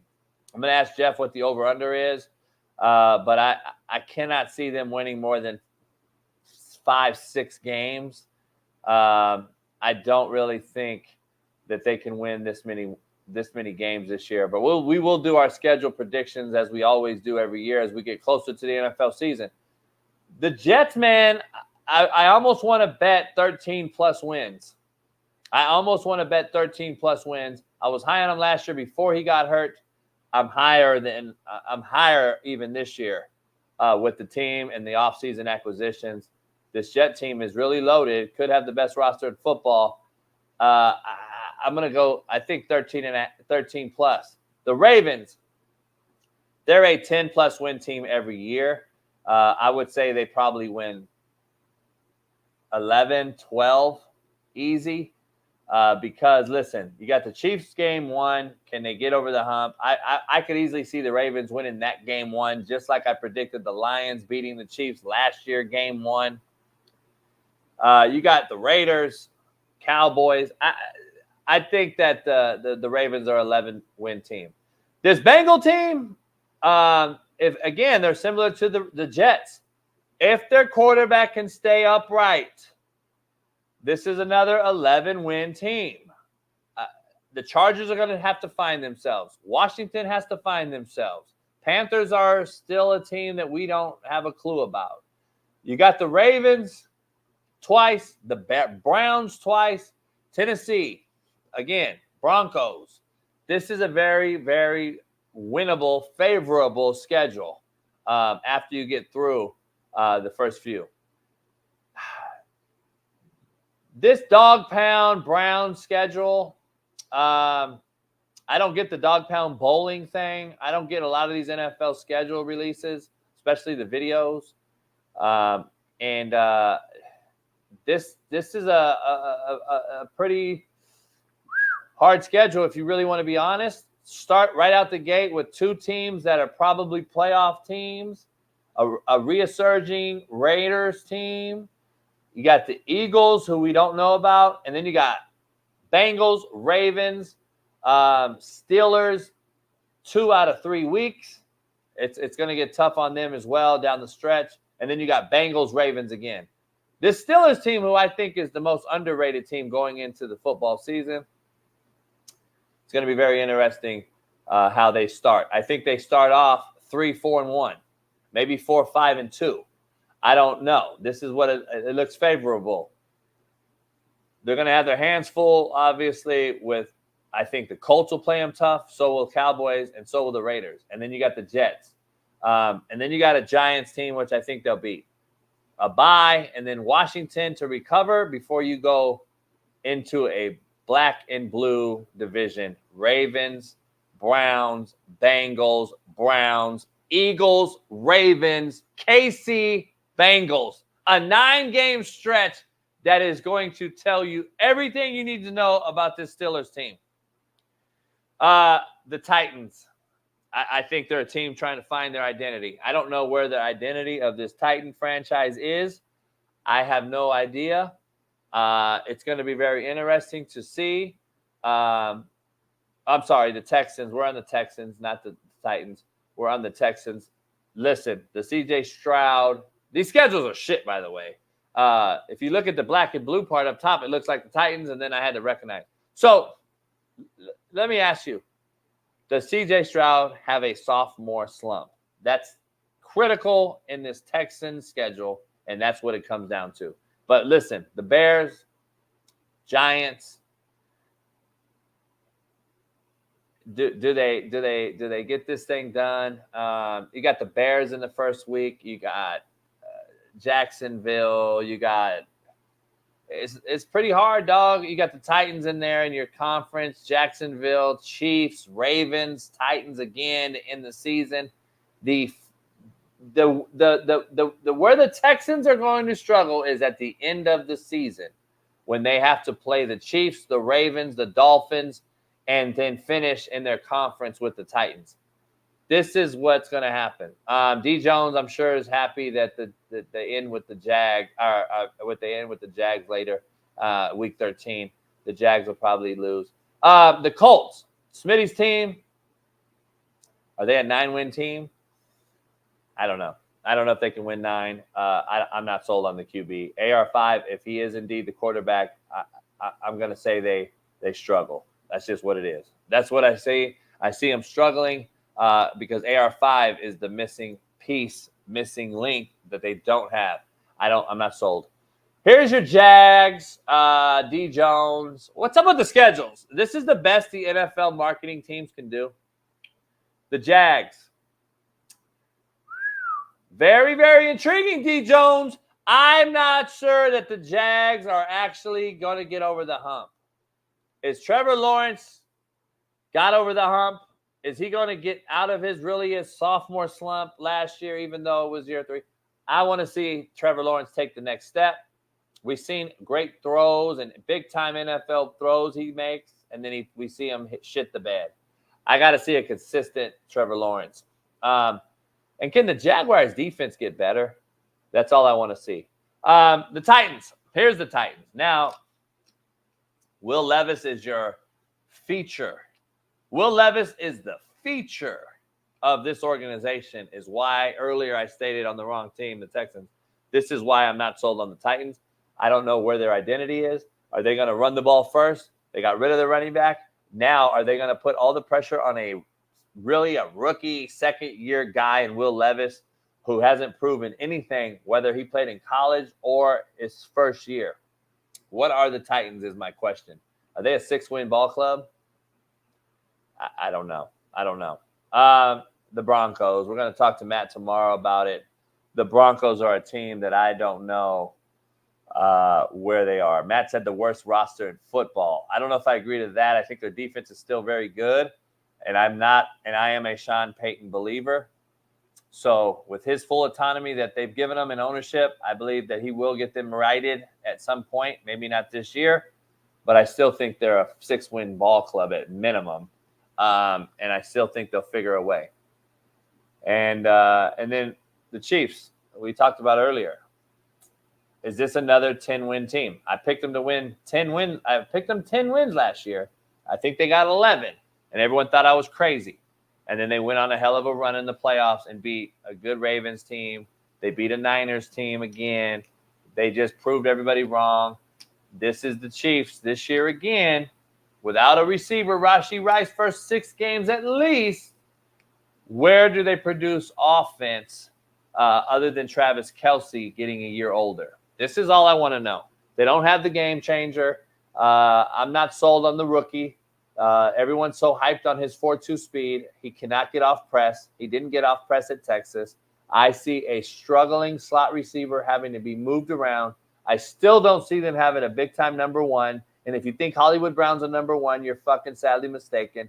I don't think they have the wideouts, but they didn't have them last year either. So I'm going to just wait and see it out, play it out.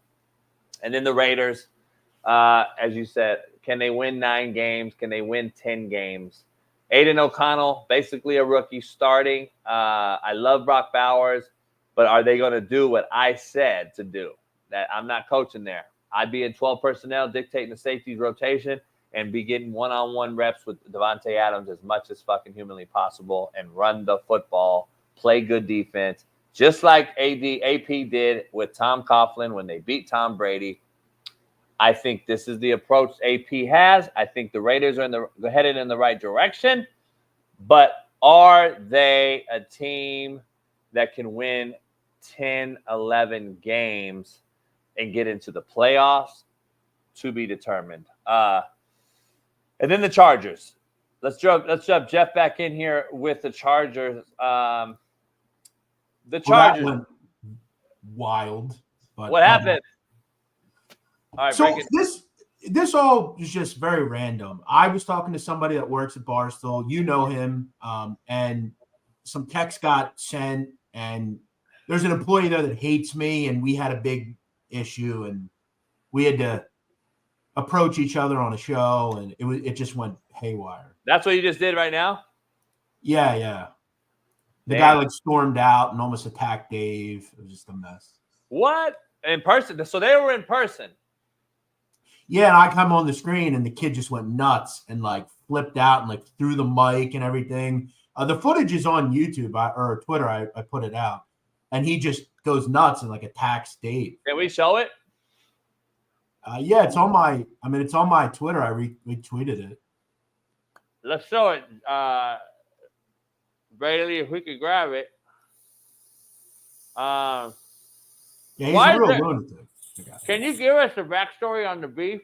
There is none. He's threatened by me. That's it. There's no beef. I never did nothing to him, but he feels the need to constantly call me a criminal. And he tells people I'm on the no-fly list and I'm an R-worder.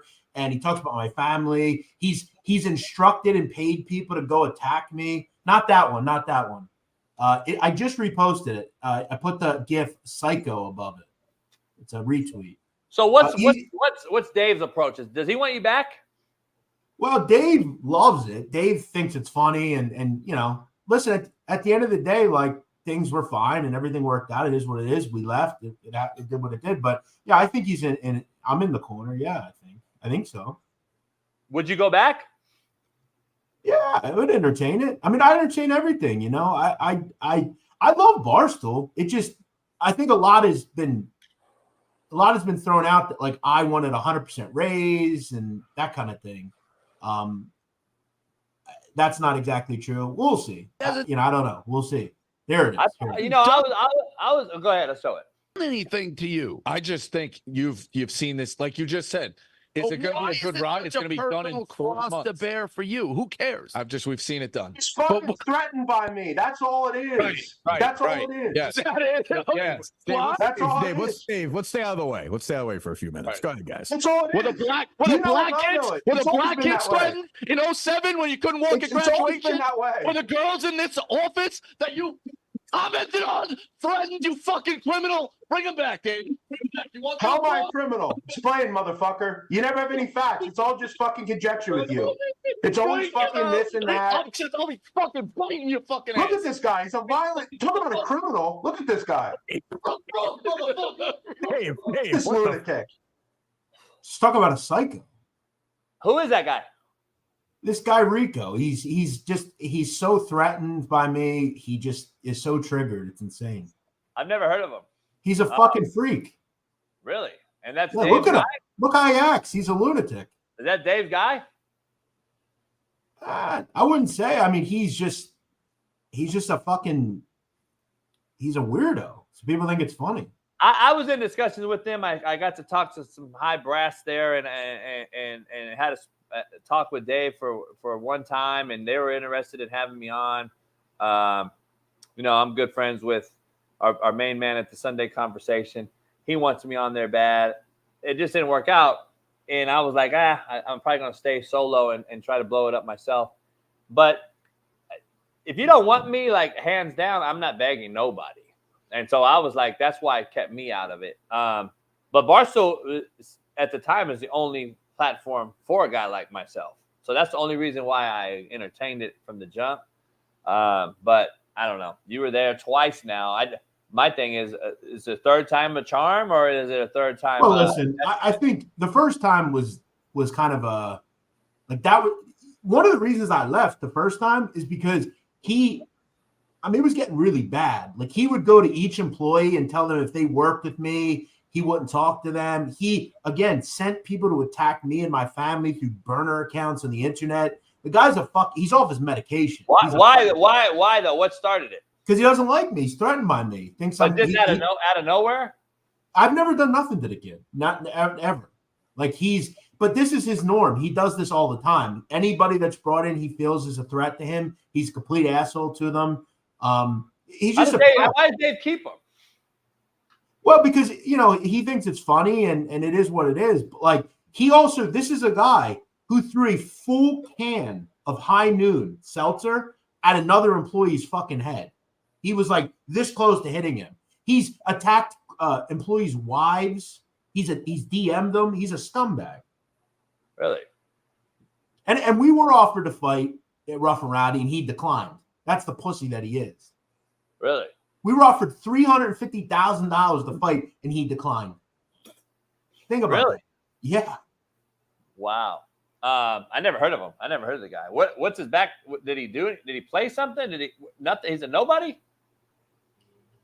Like, what's our beef, you mean? No, his background. How does he get on to Barstool? Did he play? What is he?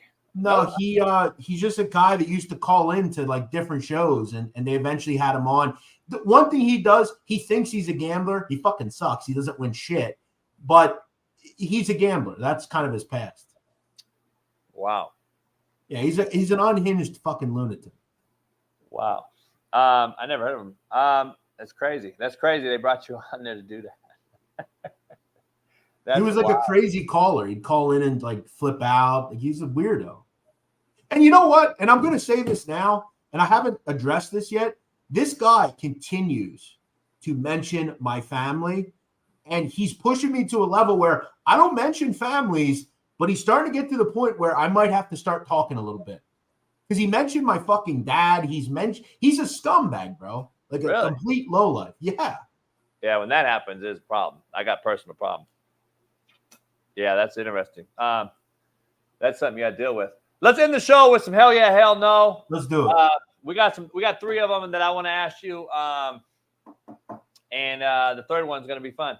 The first one, hell yeah, hell no. Brought to you by betonline.ag. Head on over there. The Raiders, Jeff, will be a playoff team. Hell yeah, hell no. Hell no. I agree with Steve Kim. I think you have a real issue at the quarterback position. Look, he might be a good quarterback. Look, is he relatable, though, to the rest of the division? No. Look, I think they're a better team. But to say they're going to win 10, 11 games and win the AFC West is crazy. The Chargers, I think, are going to be significantly better with Harbaugh at the helm. And we all know the Chiefs are legit. Plus, Denver will be better as well. So, I don't see it. Hell no. Matt is there, and he covers the Broncos through his radio show, and he thinks they're the worst roster in football. He said he likes the defense, but offensively, with the quarterback that is a question – Sutton. I don't see it. Sutton didn't run there. You think they're better?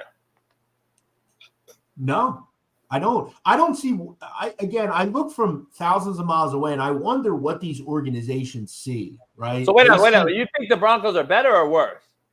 The Broncos, I think, are better. Really?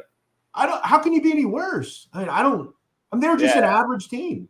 I would give them the benefit of the doubt. Well, statistically, anyway, you lost a top 10 quarterback in Denver last year, and Russell Wilson. As much people talk shit, he still had a pretty damn good year comparable to the year before with fucking Nathaniel Hackett, who we seem to be the problem now that we know.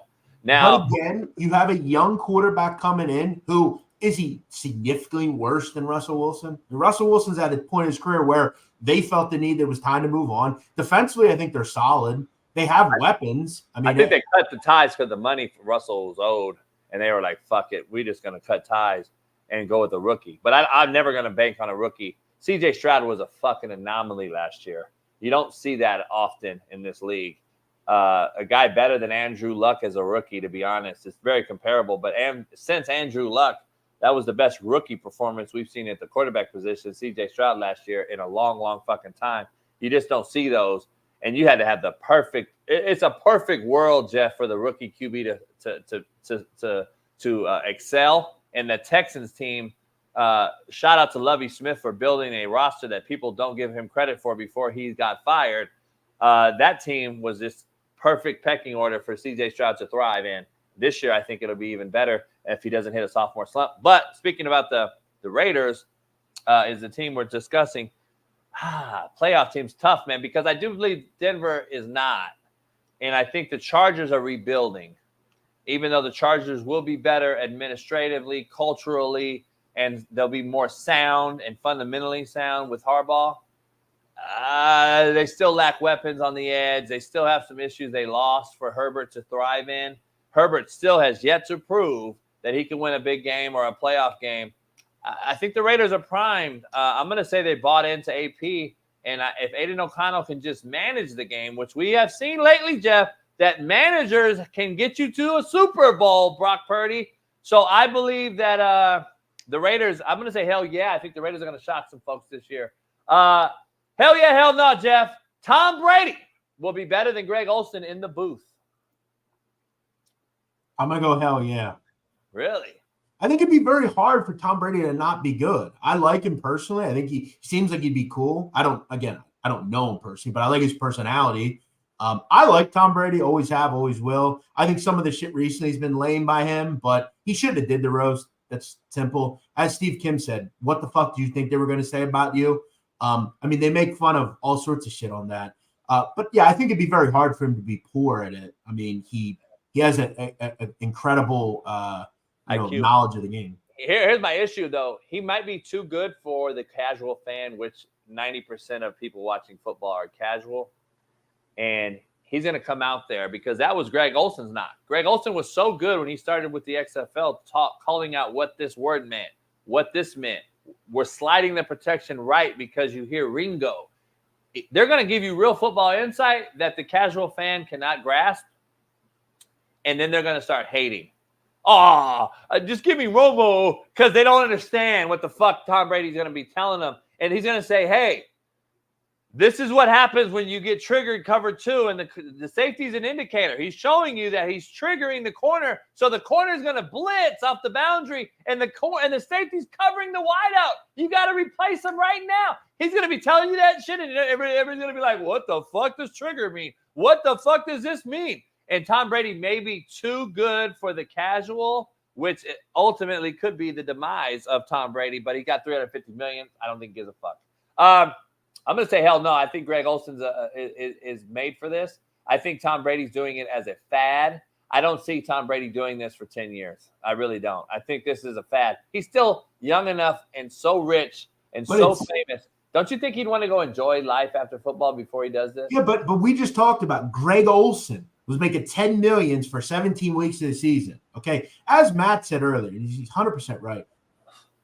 This is not a particularly difficult thing to do. Okay, you literally get on a private jet, go to a game, you get literally walked up on an elevator, you sit down, and you talk about football. It's not particularly hard. He's not the main guy. He doesn't have to do play-by-play. He just offers his opinion half the time. You know? Yeah. But the football side of people that are retired football players or coaches or the guys that actually know, bettors, guys that actually know what the fuck going on, they appreciate a guy like Greg Olson or a good analyst that actually says the right things. Like we get guys that are on these fucking mainstream media that can't tell you the difference between outside zone and fucking inside zone. They can't tell you the difference between counter and fucking zone. And it's like, holy shit, man. Even you guys even played at the highest level and don't understand the difference between guys pulling and guys reaching. I'm like, holy fuck. So I appreciate it myself. You're not gonna have that problem with Tom Brady. That's what I'm saying. Hell yeah, hell no. The Washington Commanders should become the Redskins again. You know, for the first time, I'm going to say I don't really like. It didn't matter to me. I don't care. I think they should become what they want to become. I think we should go to the people that should be offended by it. Are they offended by it? If they're not, then I don't think it should matter. Especially when we have other teams. We have there's a team called the Seminoles, right? And the Braves, and the Chiefs. Braves, you know, and you know. Why'd you get rid of the Indians and go with the Guardians? Like, why did that change, but the Chiefs didn't change? Why the fucking Chiefs are by far the Redskins probably, but the Chiefs. But now we call them the Commanders, which are the people that actually killed the Redskins, aren't they? Like, make that make sense. But that's okay. I just don't. Again, why don't we go to the people that it should offend? Why are we asking white liberals if they're offended by it? We should. By the way, the Indians want them back. Bailey's doing a video later on his channel, and he has an interview with a guy, a native Indian, who's going to say why we want the Redskins back. And why are we listening to these fucks? Same way with the Butker case. Nobody at the college was offended. It's these fucks that are outside in Kansas City looking in. Like, you weren't even there, motherfucker. Hell yeah, hell no. We always, but remember, nowadays when we want to know if someone likes something or not, we ask white liberals. Hey, are you offended by this thing that happened to a black guy? Yeah, I am. But you ask the black community.